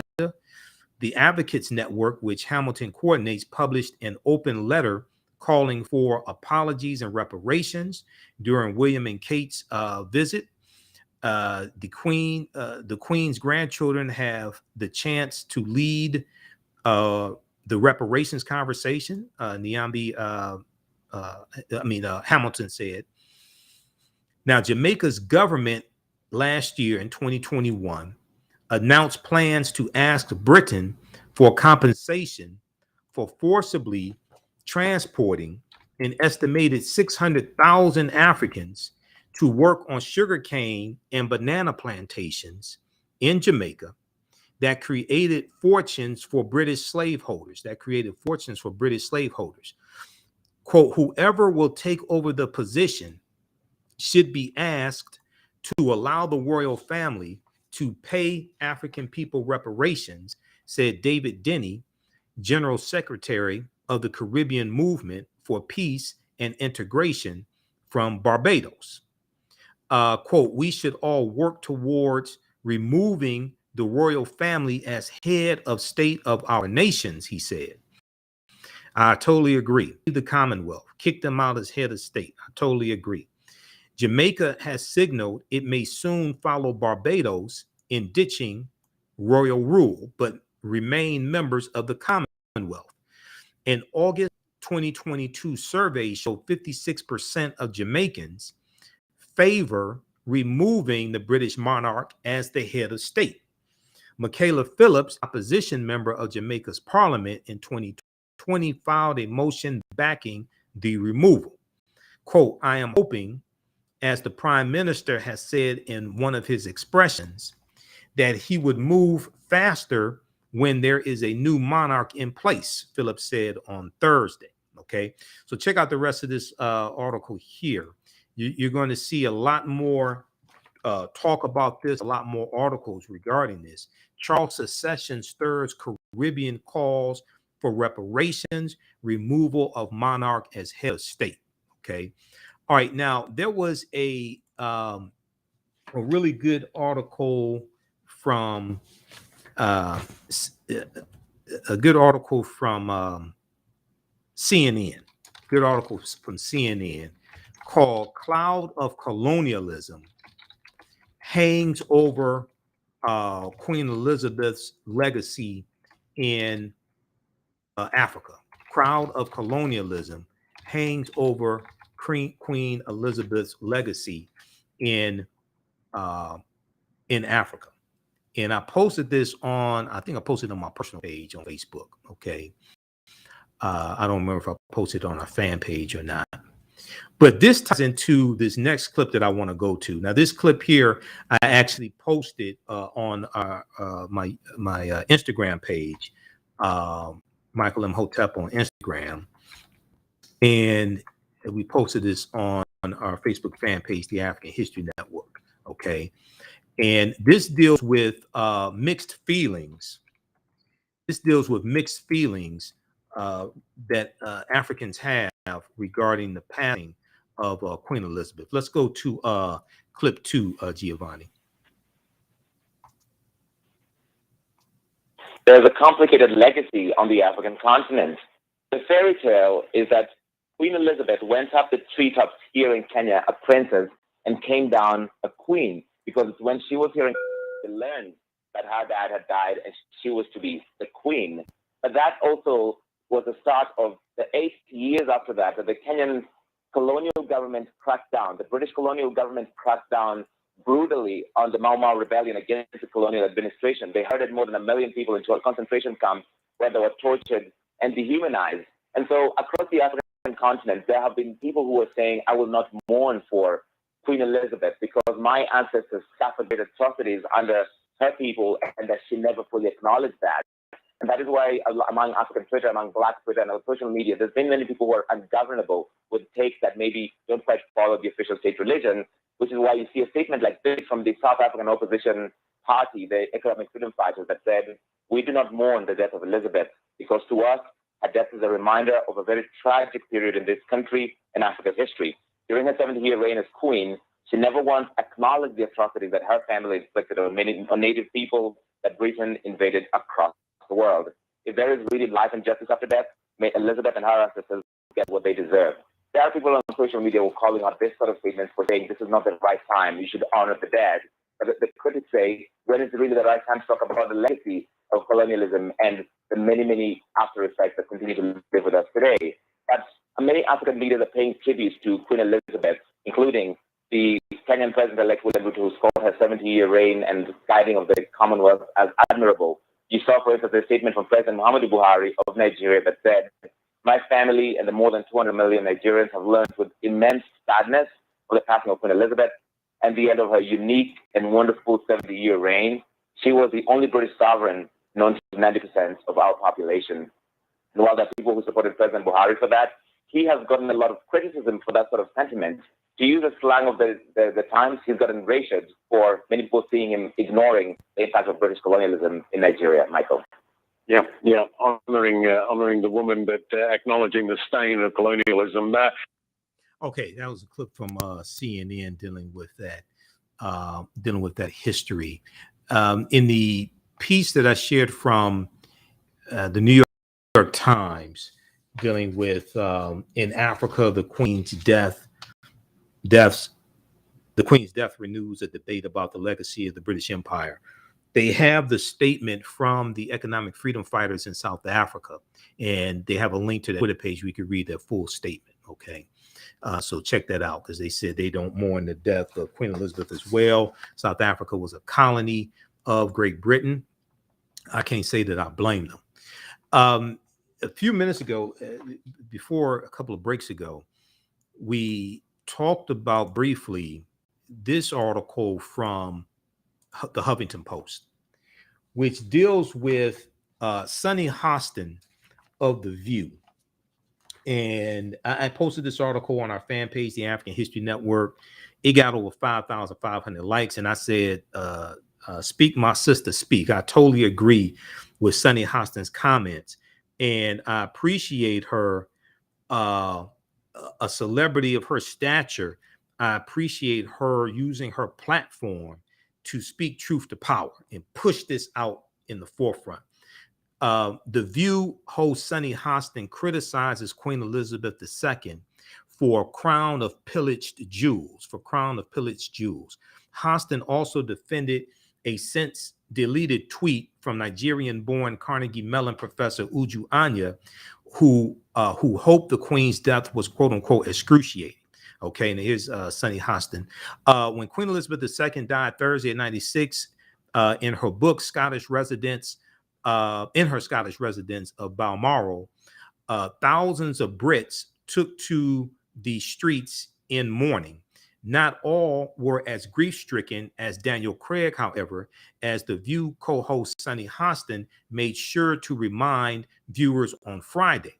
Sonny Hostin said, quote, "She wore a crown with pillaged stones from India and Africa." Queen Elizabeth II wore a crown of pillaged stones from India and Africa. And now what you're seeing, at least in the Black communities that I'm a part of, they want reparations. They want reparations. Now, Sonny Hostin also defended a controversial tweet regarding the news of the monarch's death. We'll continue this on the other side of the break. Listen to the African History Network show. I'm Michael Imhotep. We'll be back in a few minutes.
Back from break in 3 minutes.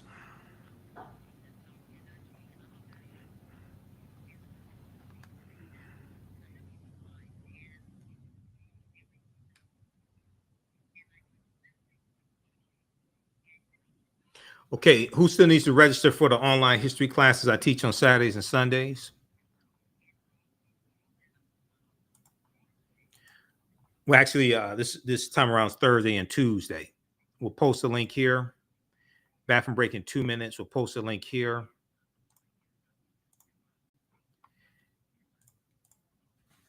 We had a great class on Saturday, class number 1.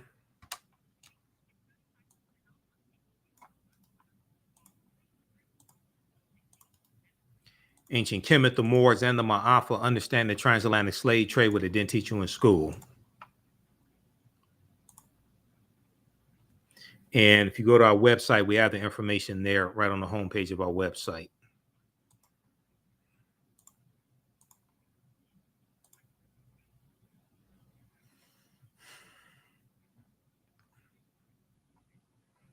Right here, click right here to register here.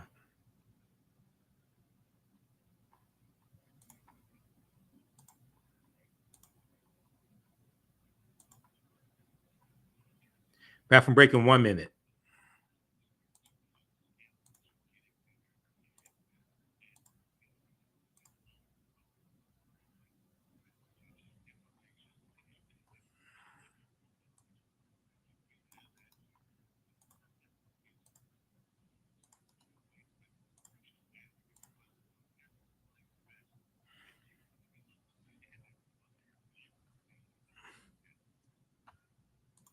Welcome back to the African History Network show. All right. So right before the break, we were talking about this article here from HuffingtonPost.com, and it deals with Sonny Hostin of The View and some comments she made regarding comments she made defending Uju Anya, defending her criticism of Queen Elizabeth II. Okay, and if we go back to this piece here, all right, let's scroll down. Let's go back to this.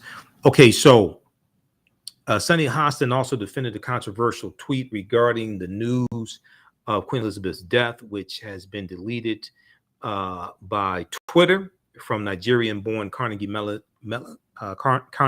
professor Uju Anya.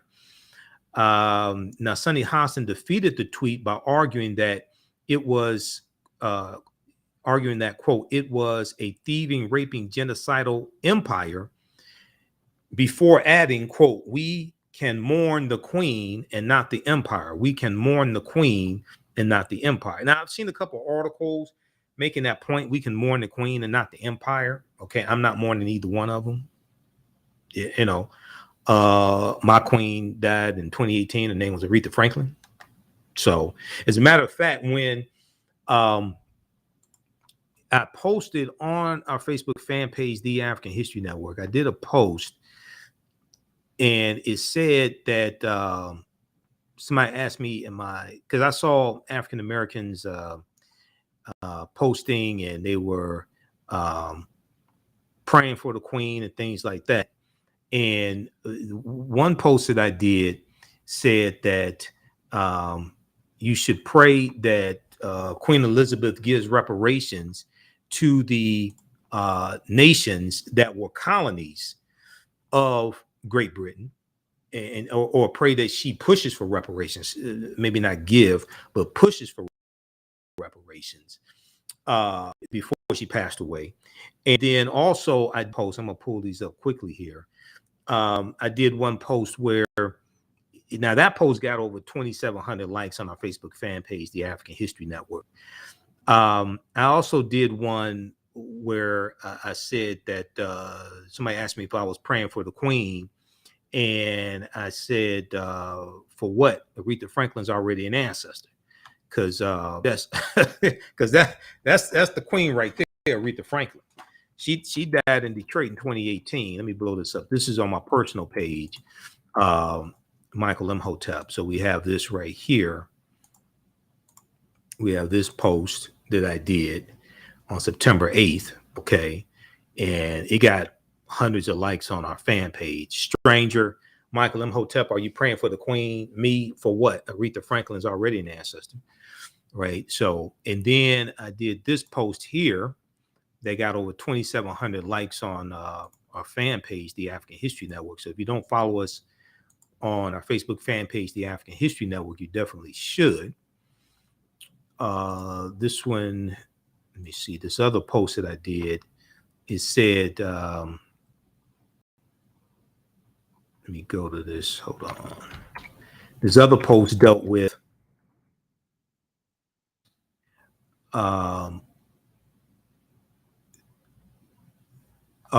this other post dealt with praying for the queen as well. Queen Elizabeth, let me see if I could find that one also. This dealt with, saying that you should pray she pushes for reparations before she dies. Okay, can we get to that one? All right, we'll try to bring that one up also. I can't find that one right now. But anyway, that one got a huge response as well. Okay, now, this one right here. Let's pull this up. Okay, let me show this here on the screen. I said if you're praying for, if you are of African descent, praying for Queen Elizabeth II, you better be praying she gives reparations to the countries Britain colonized before she dies. That's what I said. If she doesn't give reparations because they don't get involved in politics, she can't write legislation. She could have left some money to those nations in a will. We see what happens. She meets with Parliament every week, members of Parliament every week. She could push in those meetings. So, we'll see what happens. But African people around the world have to push for reparations now against Great Britain, especially like we never have before. Okay. Going back to this article dealing with Sonny Hostin. Okay, so Hostin defended the tweet from Uju Anya. Now, the monarchy, quote, was built on the backs of black and brown people, Sonny Hostin said, who previously lived and studied in London. So she has like a more in-depth knowledge of this than many people and even many African Americans, because she actually lived and studied in London. Okay. While the show co-host Ana Navarro suggested the United States was guilty of the same and built the country on the same backs as Britain, Sonny Hostin doubled down and stated firmly, and we want our reparations. Let's just keep in mind that the British colonies that became the United States, the colonies that became the United States, the 13 colonies started out as British colonies. So Great Britain was involved in the transatlantic slave trade before the United States got involved in the transatlantic slave trade. Let's just keep that in mind. Let's deal with the order. Let's deal with it chronologically. Great Britain got involved here in the 13 colonies before the United States came into existence in 17, if you want to start it in 1776, before then. Now, during the American Revolutionary War, 1775 to 1783, the colonies are fighting for their independence and their freedom, but they also wanted the freedom to keep slavery. Even though there were some abolitionists, they wanted the freedom to keep and maintain slavery and to profit from it as well. Okay, so like Dr. King said, we're coming to get our check. Now, this piece here, those watching on Facebook and YouTube, keep watching. We're running out of time here on 910 AM Superstation WFDF. You can watch us on our Facebook fan page, The African History Network, and our YouTube channel, Michael Imhotep. We're going to keep going for a few more minutes here. I want to deal with this. This is from Snopes.com. Did Queen Elizabeth II own stolen diamond, quote unquote, stolen diamond named Great Star of Africa? Because there's a lot of memes floating around on social media dealing with this, okay? And this breaks down actually what happened. Also, there's a good article from face-to-faceafrica.com from 2019 dealing with this diamond also. Snopes said, we look for the truth behind a claim involving Queen Elizabeth II and what is believed to be the largest diamond of its kind in the world. This came out September 8th, 2022. Okay, so those watching on Facebook and YouTube, keep watching. We're going to deal with this here in just a minute. Visit our website, TheAfricanHistoryNetwork.com. Register for our new 8-week online class that started up, Ancient Kemet, the Moors, and the Ma'afa, Understanding the Transatlantic Slave Trade, where they didn't teach you in school. And support the African History Network. We have to get out of here. Right now, it's correct your own behavior. It's not over till we win. Wakanda forever. We'll talk to you next week. Peace. All right, stand by. Okay, let me go to this. Let me go to this quickly. Then we have to get out of here. And some of this information, a lot of this information, we get deeper into the class in. And it is, I do a PowerPoint presentation. We have book references, articles, video clips, all of that. Okay, so you're really going to learn a lot. The article from right here from Snopes. This is what I want.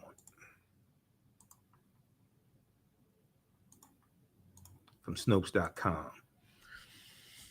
Okay, once again, did Queen Elizabeth II own stolen diamond named Great Star of Africa? So Snopes goes through and they investigate internet internet conspiracy theories, internet memes, things floating around, claims floating around on social media. They go through and investigate that, and they show you their evidence. They go through, research it, and show you what they found. Okay, so they talk about on the morning of Queen Elizabeth II's death at the age of 96, before the news was made public, the Twitter account Africa_archives tweeted, Queen Elizabeth II owns the largest clear-cut diamond in the world, known as the Great Star of Africa. The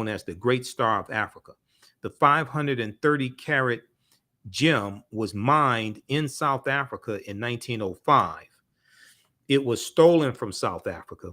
It has an estimated worth of $400 million. It has an estimated worth of $400 million. Here's the tweet from Africa_archives. Okay, and they show her with the wearing the crown here.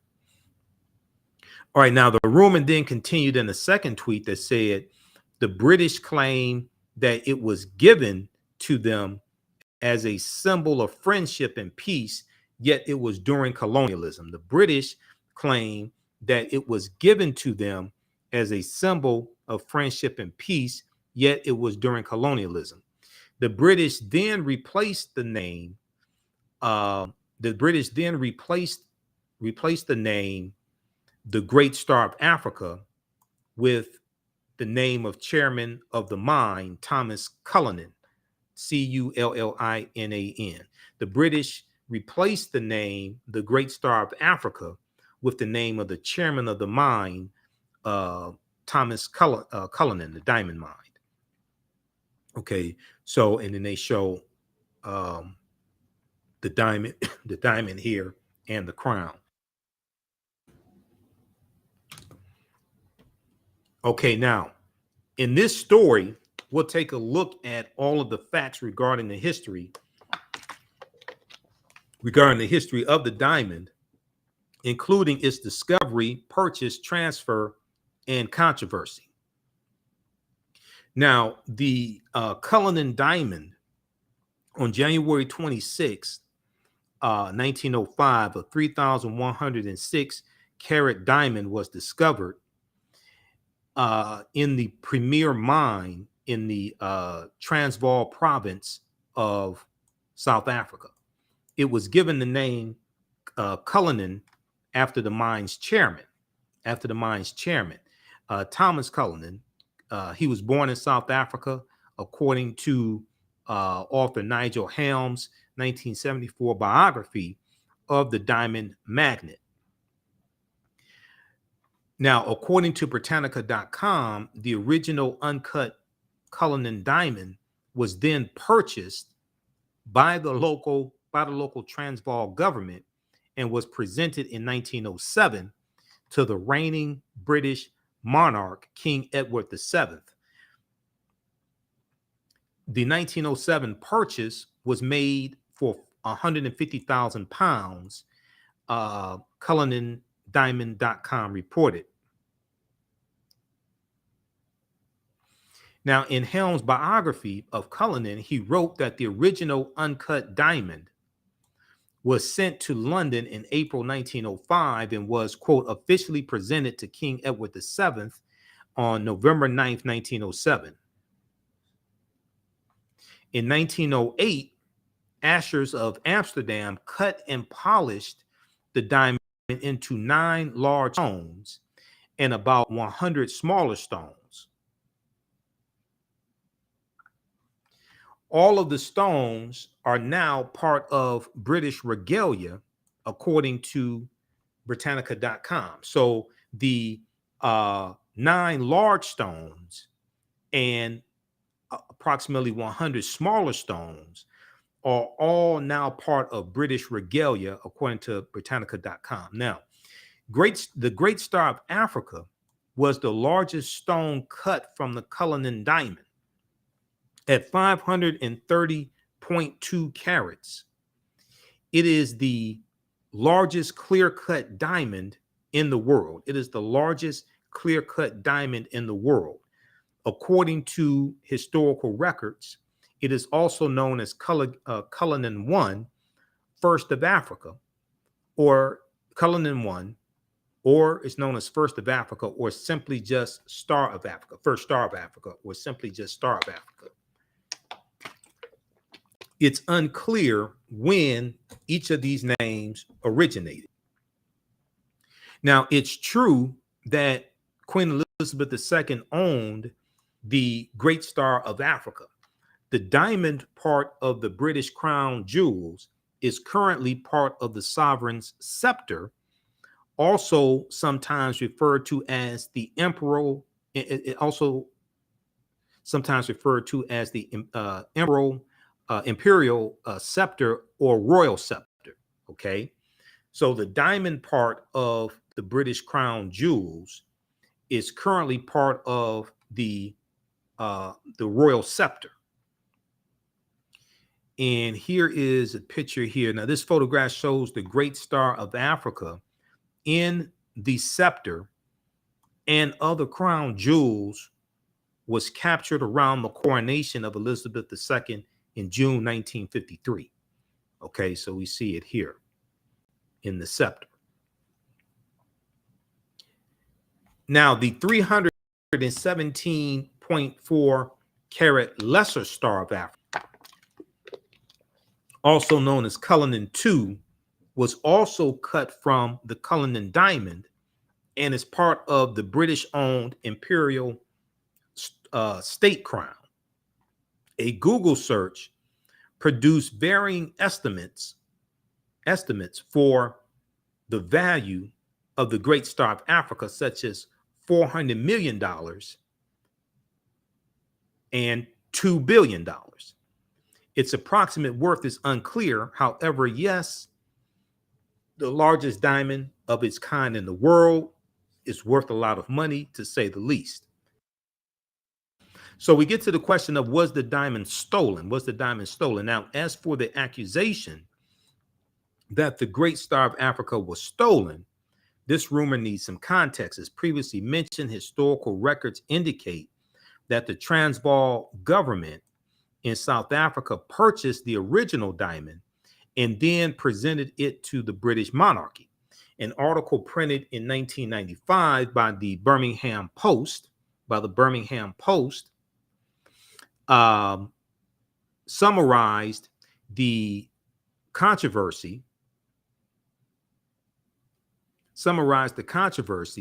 and included a statement from Buckingham Palace.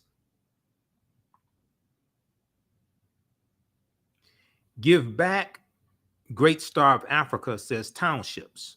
Okay, now black township leaders in South Africa yesterday called on the Queen to give back the priceless Great Star of Africa diamond, which is set in the crown jewels royal scepter. The Azanian People's Organization, AZAPO, claims the diamond was stolen from the treasures of Azanian soil in South Africa. AZAPO spokesman Zathuli Nawi, I'm not sure how to pronounce that, said, quote, "She, the Queen, must be reminded that the diamond belongs to Black people of this country and to them alone. She, the Queen, must be reminded that the diamond belongs to the Black people of this country and them alone. The Great Star of Africa was bought by the Transvaal Republic from the premier mine and presented to King Edward the VII as a gift in 1907.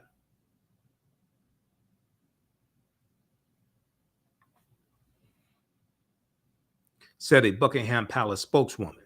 Now, it's true that the jewels originated in African soil, just as the organization claimed. Okay, so that was the article that they were referencing, an article printed in 1995. That's an excerpt of that article. Okay, now they go on to say, it's true that the jewels originated in African soil, just as the organization had claimed.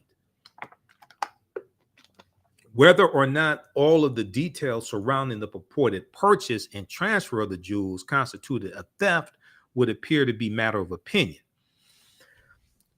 The legend of the jewels delivery. Now, how did the jewels safely make the voyage from South Africa all the way to Europe? According to the Associated Press, there's a legend that it was supposedly simply sent just in the mail. Okay, then they have some information there dealing with that. And it goes on to say, in some, it's true that the Queen owned the diamond known as the Great State of Africa. As for the controversy over whether or not it was stolen from South Africa, as we mentioned, that matter is perhaps a bit more complicated. The story will be updated with any further data of developments that may help inform readers about the subject. Okay, and then they list their sources here, so you can go through and read all of their sources. If you have additional sources, you can contact Snopes.com so they can update their information as well. Okay, but those diamonds did come from South Africa. There's also diamonds from India as well.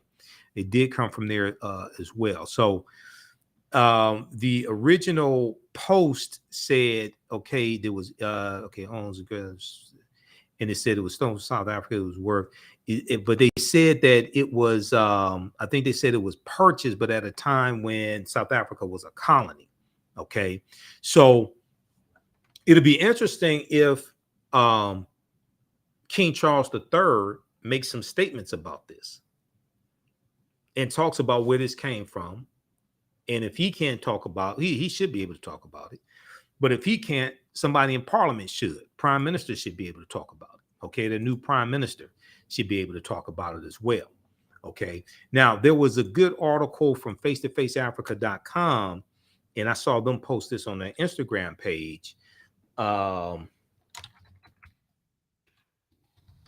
me see if we can pull this up. Peace Star of Africa. Face-to-faceafrica.com. Now they had this article in 2019. Okay, 2019 they had this piece. Let me see if we can find this here. A second. How Europeans took. Okay, this one right here, June 3rd, 2019. And they're going to come up with a bunch of ads here, face-to-face.com also. How Europeans, name of this article, how Europeans took the largest diamond from South Africa in 1906.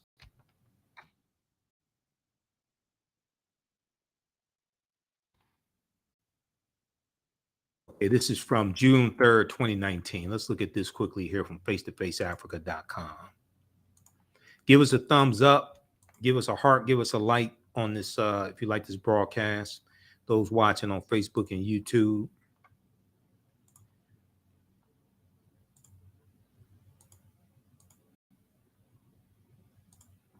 How Europeans took the world's largest diamond from South Africa in 1906 and made it the British crown jewel. Okay, July 3rd, 2019. This is written by who wrote this? Amos Fofung, F-O-F-U-N-G. Okay, and they show Queen Elizabeth II here with the crown and the royal scepter. All right, so you can check out this article as well. Though most African states have successfully recovered some of their taken valuables from colonial masters, the world's largest diamond, referred to as the Star of Africa, that was taken from South Africa during colonization, might never leave the British crown jewel collection.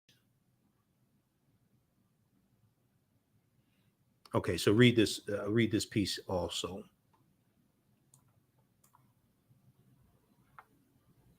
Good article from face-to-faceafrica.com. This one right here from CNN, and more articles and stories are being done in mainstream media now after that initial like 24 hours or so, dealing with colonialism, Great Britain and colonialism and slavery and things like this. And this needs to happen. There need to be documentaries that come out. The real history needs to come out. In this way, help with the push for reparations. Cloud of Colonialism hangs over Queen Elizabeth's legacy in Africa.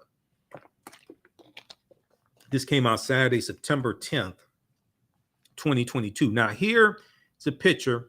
This is Queen Elizabeth. She's in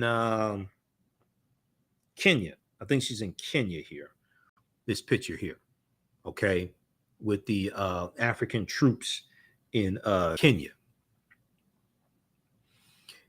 Okay, so it talks about the death of Elizabeth II has prompted an outpouring of reflection and reaction, but not all was grief. Some young Africans instead are sharing images and stories of their own elders who endured a brutal period of British colonial history during the Queen's long reign. This one here, I cannot mourn. One wrote on Twitter, posting an image of what she said was her grandmother's movement pass, a colonial document which prevented free travel for Kenyans under British rule in the East African country of Kenya. Another wrote that her grandmother used to narrate to us how they were beaten and how their husbands were taken away from them and left to look after the kids during colonial times. May we never forget them. They are our heroes, she added. Now, their refusal to mourn highlights the complexity of the legacy of the Queen, who, despite widespread popularity, was also seen as a symbol of oppression, in parts of the world where the British Empire once extended. Now this, so right here, Queen Elizabeth II inspects men of the newly named Queen's own Nigeria Regiment. This is Nigeria Regiment, Royal West African Frontier Force at Kaduna Airport, Nigeria, during her Commonwealth tour on February 2nd, 1956. That's what this is depicting. This is in Nigeria.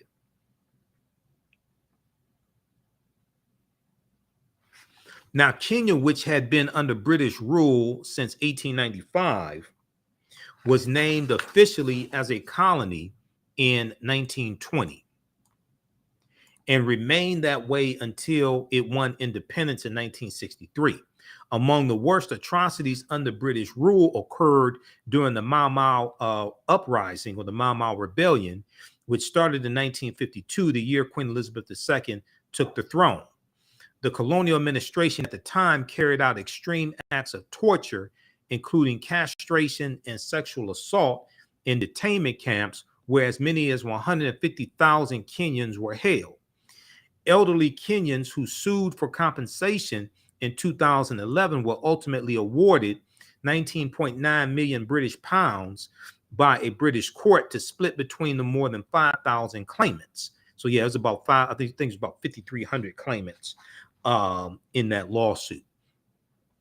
The UK Foreign Secretary at the time, William Hague, Hague, said the British government recognizes that Kenyans were subject to torture and other forms of ill treatment at the hands of the colonial administration. The British government sincerely regrets that these abuses took place and that they marred Kenya's progress towards independence. If you had not have colonized them, they wouldn't have to declare independence. Now, Africa's memory of the Queen cannot be separated from that colonial past. Professor of Communication Farouk Pierogi at Kennesaw State University told CNN, the Queen's legacy started in colonialism and is still wrapped in it. The Queen's legacy started in colonialism and is still wrapped in it. It used to be said the sun did not set over the British Empire. No amount of compassion or sympathy that her death has generated can wipe that away, he told CNN. Okay, so check out the rest of this article here. It's a really good article. Now, here she is with Kwame Nkrumah in Ghana. Okay, Queen Elizabeth II on her way to the Kumasi Durban with Kwame Nkrumah, president of Ghana, during her tour of Ghana, November 1961. They also show her dancing with Kwame Nkrumah as well. Where is this? Page 6, last page. Okay, here this. Where is this? Nairobi, Kenya, 1952.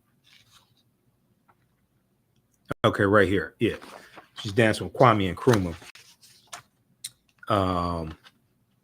Was that 61? Yeah, Queen Elizabeth II dances with President Kwame Nkrumah of Ghana during her visit to Accra, Ghana in 1961. All right. So check out this article also, and you're going to see more like Cloud of Colonialism.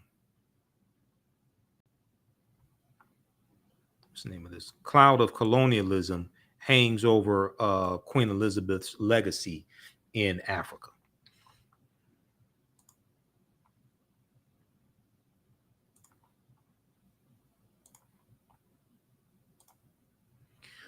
All right. I want to just go over just a few brief things that we cover in the 8-week online class that just started up Saturday. Ancient Kemet, the Moors, and the Ma'afa, understanding the transatlantic slave trade, what they didn't teach you in school. And our next class is scheduled to normally be on Thursdays. Since I did since I was ended up doing a broadcast last Thursday because Queen Elizabeth II passed away, we didn't have class last Thursday. We did it on Saturday, September 10th. Okay, so next class is going to be Thursday, September 15th. It's going to be Thursday, September 15th is going to be class number 2. Now, if you don't have to be in class, you don't have to be present in class. I don't take attendance, anything like that. We do all the sessions live. All the sessions are archived and recorded, and you can go and watch them anytime. So a year from now, 2 years from now, you can go back and watch the entire class. Okay, but here's some of the here's things that we deal with in the course, and also I have new information that I've incorporated dealing with Great Britain and slavery, and also Queen Elizabeth II. We actually dealt with some of that information in class number 1. But so here's some of the things that we deal with in the class. First of all, we can't start studying our history in slavery, even when we study the transatlantic slave trade, which is important to study.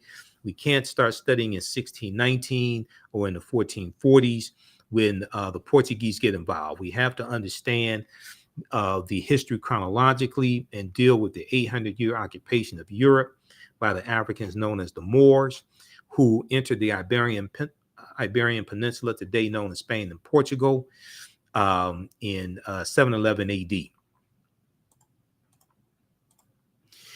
This course not only deals with the transatlantic slave trade, but thousands of years of history that leads up to the transatlantic slave trade taking place. Okay. We know that August 20th, 1619 marked the 400th year anniversary.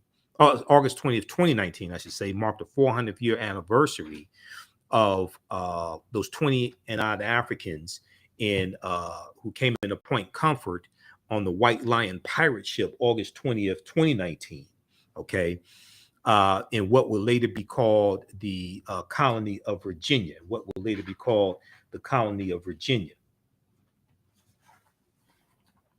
That year, now the year 2019, that 400th year anniversary, was known as the year of return, as many African Americans are reconnecting to Africa and traveling to Ghana and other West African countries.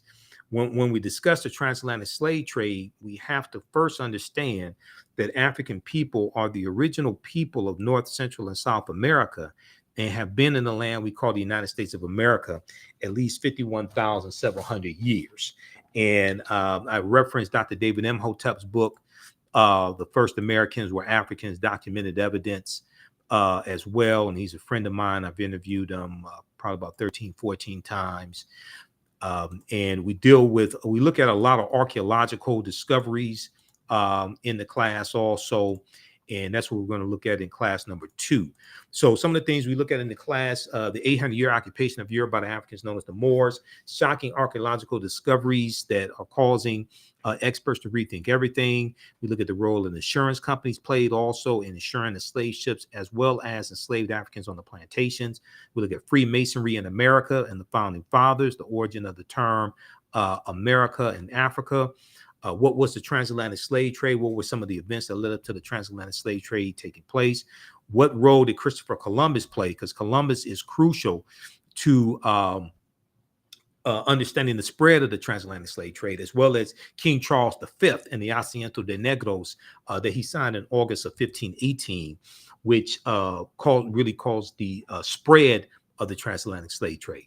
Now, on page 14 of Dr. David Imhotep's book, The First Americans Were Africans, Documented Evidence, he deals with a discovery out of Allendale County, South Carolina in 2004 made by Dr. Albert Goodyear. And they found 13 different types of evidence thoroughly documenting an African presence in the land we call the United States of America, going back at least 51,700 years ago. They found artifacts, architecture, campsites, carvings, Egyptian writings, footprints in lava, genetic M174D haploid groups dealing with DNA and genetics, linguistics, paintings, skulls, skeletons, structures, and tools. They found 13 different types of evidence. Now, this is an article from ScienceDaily.com about Dr. David Imhotep's, about Dr. Albert Goodyear's discovery. It's from November 18, 2004. It's called New Evidence Puts Man in North America 50,000 years ago. 50,000 years ago. Now, this is a summary that they have of the discovery. Radiocarbon tests of carbonized plant remains where artifacts were unearthed last May along the Savannah River in Allendale County by University of South Carolina archaeologist Dr. Albert Goodyear indicate that the sediments containing these artifacts are at least 50,000 years old, meaning that humans inhabited North America before the last ice age, meaning that humans inhabited North America before the last ice age. Now, these humans were the Khoisan. The Khoisan have the oldest DNA on the planet. These are the short-statured Africans, and they go all around the world, and they were also here in the land we call the United States of America. Now, in October 2012, genetic study published in Science magazine found that the Khoisan in South America, found that the Khoisan in Southern Africa are the oldest ethnic group of modern humans, with their ancestral line originating about 100,000 years ago. The Khoisan, formerly called by the derogatory term Bushmen, are genetically unique, and no other currently known population had separated so early from our common modern human ancestor, according to the report. Now, here are two Khoisan women here as well. Now, the Khoisan live mainly in Southern Africa in territory spanning Botswana, Namibia, Angola, Zambia, Zimbabwe, and South Africa. They are largely divided into two groups, hunters and gatherers, the Sans people, and keepers of the livestock, the Khoi people. The Khoisan language, the Khoisan languages include the distinctive click sounds, that are not found in languages of their neighbors. Okay, so we deal with different African civilizations. We look at some different groups of African people as well. We look at archaeological discoveries like this one here from the Greek island of Crete. On the Greek island of Crete in 2010, there were over 2,000 stone tools that were discovered over the course of 2 summers on the Greek island of Crete. And the archaeologists are saying that these stone tools date back to at least 130,000 years ago, at least 130,000 years ago. Okay, and they said that this seems to push the history of Mediterranean voyaging back more than 100,000 years. Specialists in Stone Age archaeology say previous artifact discoveries had shown people reaching Cyprus, a few other Greek islands, and possibly Sardinia no earlier than 10,000 to 12,000 years ago. So this is causing them to rethink voyaging to the Mediterranean voyaging. And this is putting, if that's true, then you have Africans sailing 130,000 years ago, which is what a lot of scholars have been saying. They're saying that these timelines, we have to push these timelines back, and these more and more these archaeological discoveries are pushing these timelines back and causing the scientists and archaeologists and paleontologists to realize that all this stuff is much older than they thought. We deal with the lost city of Egypt. This one here, Tanis Heraklion, which was swallowed into the sea around 1200 years ago, is believed to be built around 8th century BC. And here are some of the artifacts that were found at the bottom of the sea from Tanis Heraklion. Okay. So there's a ton of information that we deal with in the class. We look at archaeological discoveries. We look at this discovery right here from June of 2017. And they found remains of Homo sapiens in Morocco that date back between 300,000 to 350,000 years ago. 300,000, 350,000 years ago. And these would be the oldest remains of Homo sapiens found in Africa. The earliest previous Homo sapiens bones date back 195,000 years ago, and they were found in Ethiopia in East Africa. Okay, so we look at different discoveries like this, as well as the mastodon skeletons that were found that were revealed in April 2017, found in California, that paleontologists are saying were at least 130,000 years old, and they think that these mastodon skeletons were broken apart by humans. So there's numerous archaeological discoveries that we look at. We look at some history dealing with ancient Kemet as well, and how the layout of Washington, D.C. is based upon ancient African principles from ancient Egypt.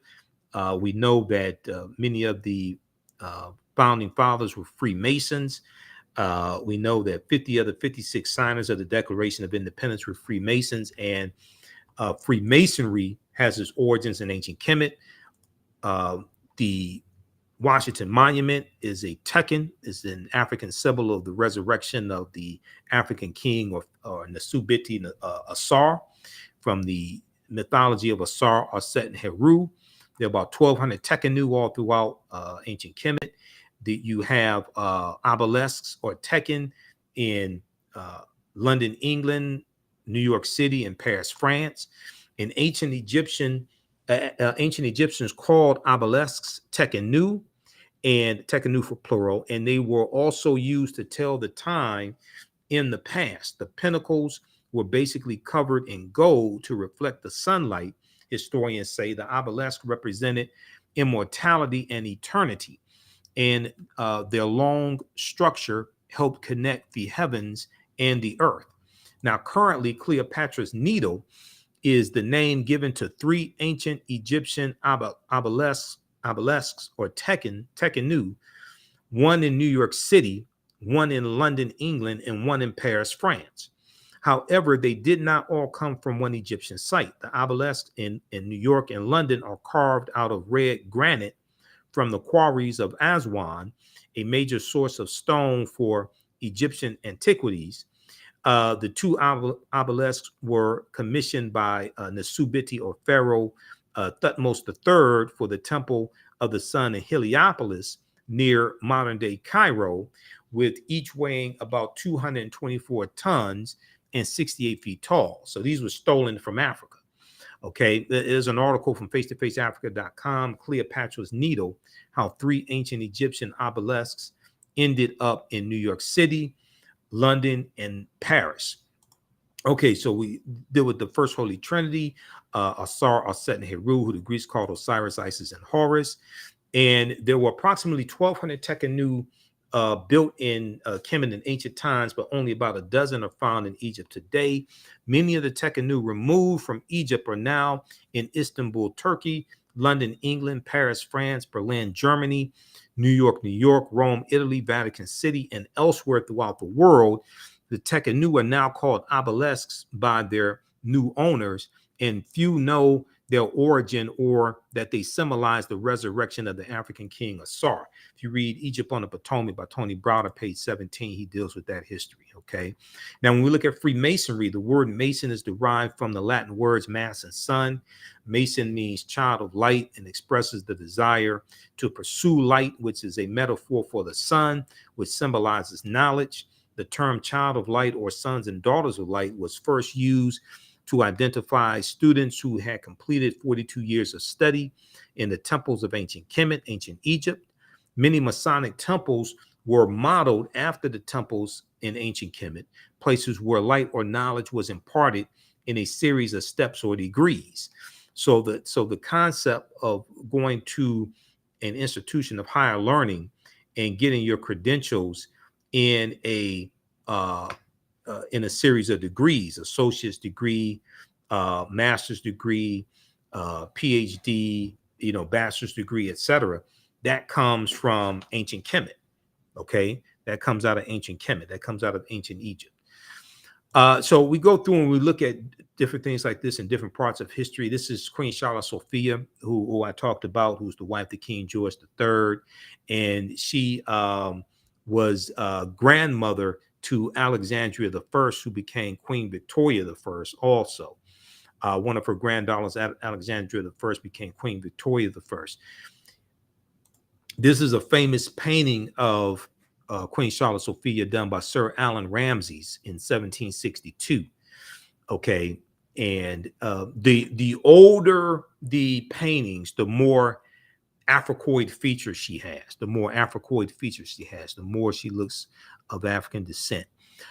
We deal with, when we talk about the Moors, we deal with Joie de Piet, Black Pete, who was a servant to Sinterklaas, Saint Nicholas. Sinterklaas in Dutch means Saint Nicholas, and Joie de Piet was a Moor. In some of the stories, he was a slave to Sinterklaas, and he was defeated.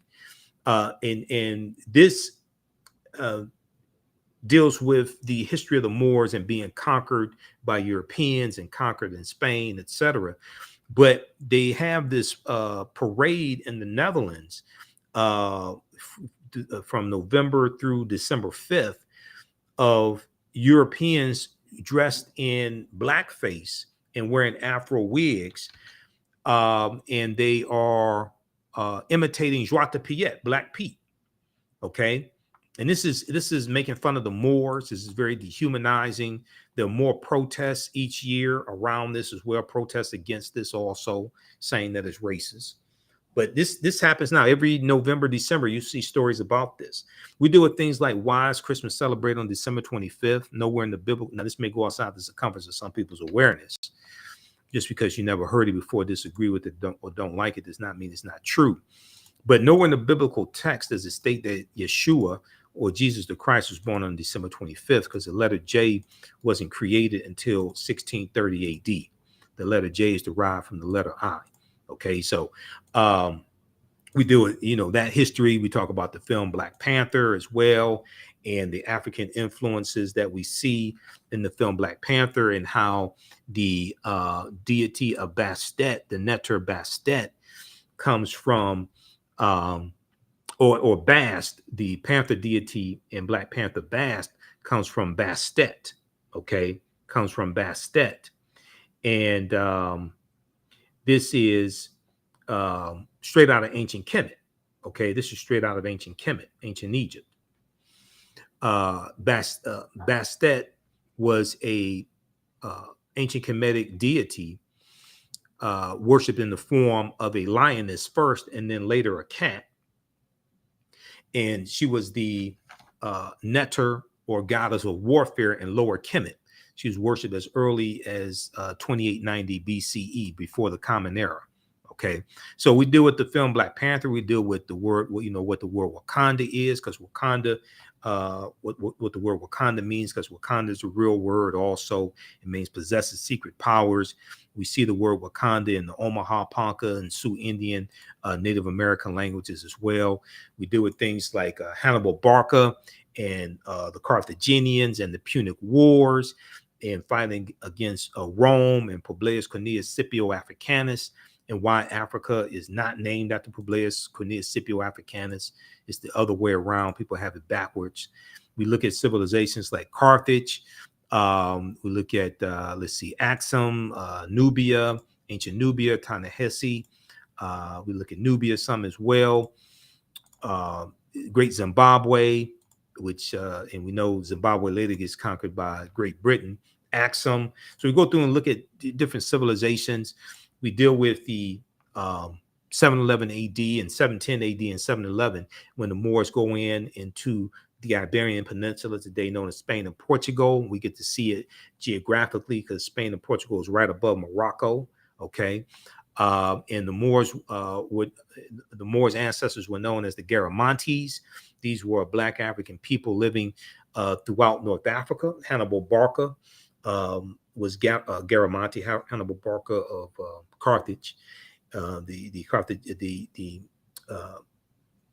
Carthaginians were descendants of the Phoenicians, and Saint Augustine was also Garamanti. The Moors, according to George G.M. James and Stolen Legacy, were the custodians of the ancient Egyptian mystery system.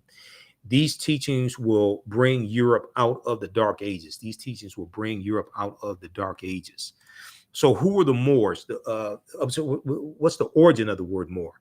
The word Moor is derived from the Greek word Maros, M-A-U-R-O-S, which literally means black or a very dark color. The Romans adopt this word and called them Mari, M-A-U-R-I. The Mari were a Northwest African people who were very dark-skinned. The Romans will refer to the region of Northwest Africa as Mauritania. Mauritania. Mauritania is Latin. It means the land of the black-skinned people. You'll also see the term Marish, M-A-U-R-I-S-H. Now, Romans later adopt the word as a reference for the black-skinned inhabitants they encountered in Africa. And if you read Golden Age of the Moor, which is one of the books we use in the class as reference, Golden Age of the Moor, edited by Dr. Ivor Van Sertima, they talk about this pages 527 and 187. Okay, so these are just a few of the things that we deal with in this 8-week online course. Once again, we do the sessions live. All the sessions are archived and recorded. You can go back and watch it anytime. You can register for it at our website, TheAfricanHistoryNetwork.com, TheAfricanHistoryNetwork.com. You scroll down, you'll see the information for the bundle pack. So the class is regularly $130. They're on sale $80 each. We have a bundle pack where you get both classes for $130. If you've taken any of my online classes in the past, email me. You can email me through the website. Just go to contact, either click on menu or just click up here at the top. If you're on a computer, contact the African History Network, and you get a 50% discount on the bundle pack. Okay, and you can use debit card, credit card for either one of the courses. You don't have to have a PayPal account. Just when it takes you to the PayPal site, just use the option don't have a PayPal account, I think it says, or pay with debit card, credit card. Then the second class that I teach, this is on Tuesdays. Class number 1 starts up September 13th, 7 p.m. to 9 p.m. From the Civil War to the Civil Rights Movement of Black Power, 1865 to 1968. And we deal with history starting in 1803 with the Louisiana Purchase. And then we go through, from that, we go through and look and see what leads to the Civil War taking place. We look at the Reconstruction era, 1865, 1877, World War I, World War II, Great Migration, Jim Crow era, Civil Rights Movement, Black Power Movement.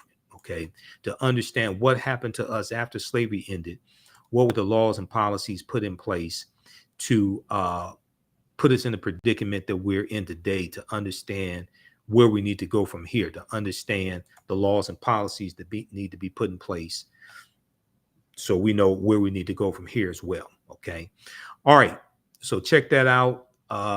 You can email us also if you have any questions, TheAHNShow at AfricanHistoryNetwork.com, AHNShow at TheAfricanHistoryNetwork.com, AHNShow at TheAfricanHistoryNetwork.com. Also, the AHNShow at gmail.com. You can email us there as well. And you can email us through the website also. Okay. All right, look, we have to get out of here. Thanks for joining us today. Hopefully you learned a lot. Sign up for our email newsletter. Text the word Kemet, K-E-M-E-T, to 22828. Sign up for our email newsletter. Text the word Kemet, K-E-M-E-T, to 22828 to sign up for our email newsletter. And then also you can support the African History Network through Cash App and PayPal, $ TheAHNShow through Cash App. Then also through PayPal, paypal.me/TheAHNShow. So we definitely need your help. We have a lot of financial challenges that I'm trying to meet and navigate through this week. So if you like this type of information, you like this broadcast, $5, $10, $15, $25, $50, $100, whatever it is, we definitely appreciate that. And we have our Cash App and PayPal information right on the homepage of our website. This is our official Cash App account and our only Cash App account, $ TheAHNShow, SHOW. When you go to it, it says Michael and shows my picture there. These other ones here are fake African History Network Cash App accounts. There's 5 fake accounts I've identified. They've been stealing money from us. I opened up a investigation with Cash App almost 3 months ago now, and they are extremely slow. So I have to follow with them and what's going on. But when you click here on the link, it takes you right here to the next page, and has our barcode there. Okay, so that's our only Cash App account, and then it has our PayPal link there as well. Okay, all right. So we definitely appreciate the support. We definitely need the support, and you can register for our classes, and also my DVD lectures. All that is. We have a new bundle pack. I forgot to tell you that. We have a new bundle pack at our website, TheAfricanHistoryNetwork.com. It's a 15 DVD bundle pack. Let me pull that up.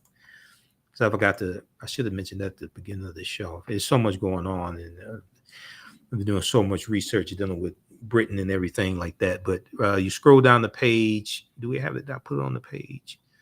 I have to put it here. Hold on. What is it? It's okay. We have it in shop. I have to put it on the home page. But this bundle pack right here, this is a new bundle. This is a 15 DVD bundle pack. African History Awakens the African Mind. 15 DVD bundle pack. These are 15 of my lectures, and it's a list here. This is on sale, $100. It's 15 of my lectures, and it includes my lectures dealing with the film Black Panther.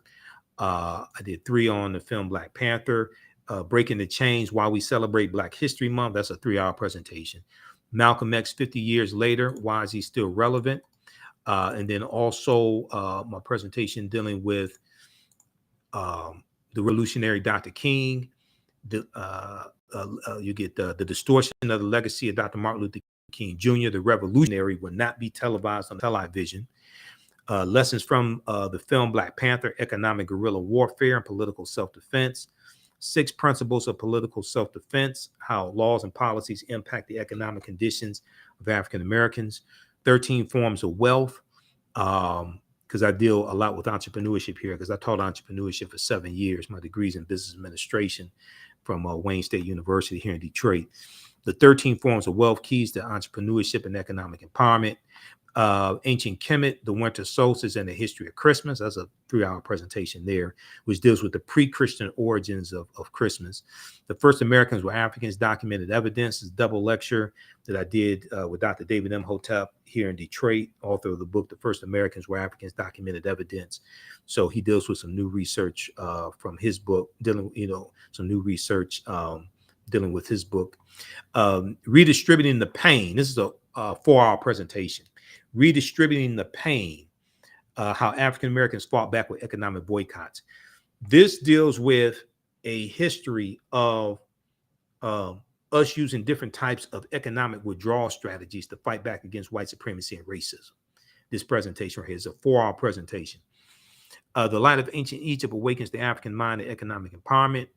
Ancient Africans in America, Ancient Africans in America before Native Americans, Columbus, or slavery. So we deal with an African presence in the Americas going back thousands of years ago, and also some recent archaeological discoveries. Great African Women in History, the Mothers of Civilization. Great African Women in History, the Mothers of Civilization. That's a 4-hour presentation. I deal with some well-known and not so well-known African women in our history. A Black Panther analysis for children, African culture, and history. So I was speaking to about 60 5th through 12th graders, about 60 5th through 12th graders and their teachers. And I'm explaining to them how they can take elements from the film Black Panther that deal with African history and culture, African American history, and use that to teach this information to our children. And then rounding out the 15 DVD bundle, African American resistance in the era of Donald Trump, voter suppression, reparations, and how elections have consequences. Okay, so that's at our website, TheAFricanHistoryNetwork.com. If you click on shop, it shows all the DVDs we have there, all our lectures. And these, in that 15 DVD bundle pack, those are all lectures I've done. That's all by me. Okay, and we posted the link here on the thread of the broadcast also. Okay, so you can register for that as well. Look, we have to get out of here. Remember, the African History Network, we focus on educating, empowering, and inspiring people of African descent throughout the diaspora and around the world. Right now, it's correct wrong behavior. It's not over till we win. Wakanda forever. Thanks for joining us today. Hopefully, you'll be back. Be sure to subscribe to our YouTube channel, Michael Imhotep, Imhotep. Turn on live notifications so you know when we go live. And then also on our YouTube channel, The African History Network, The African History Network, and my personal Facebook page, The African History Network, and my personal Facebook page, Michael Imhotep, Imhotep. All right, we have to get out of here. Right now, it's correct wrong behavior. It's not over till we win.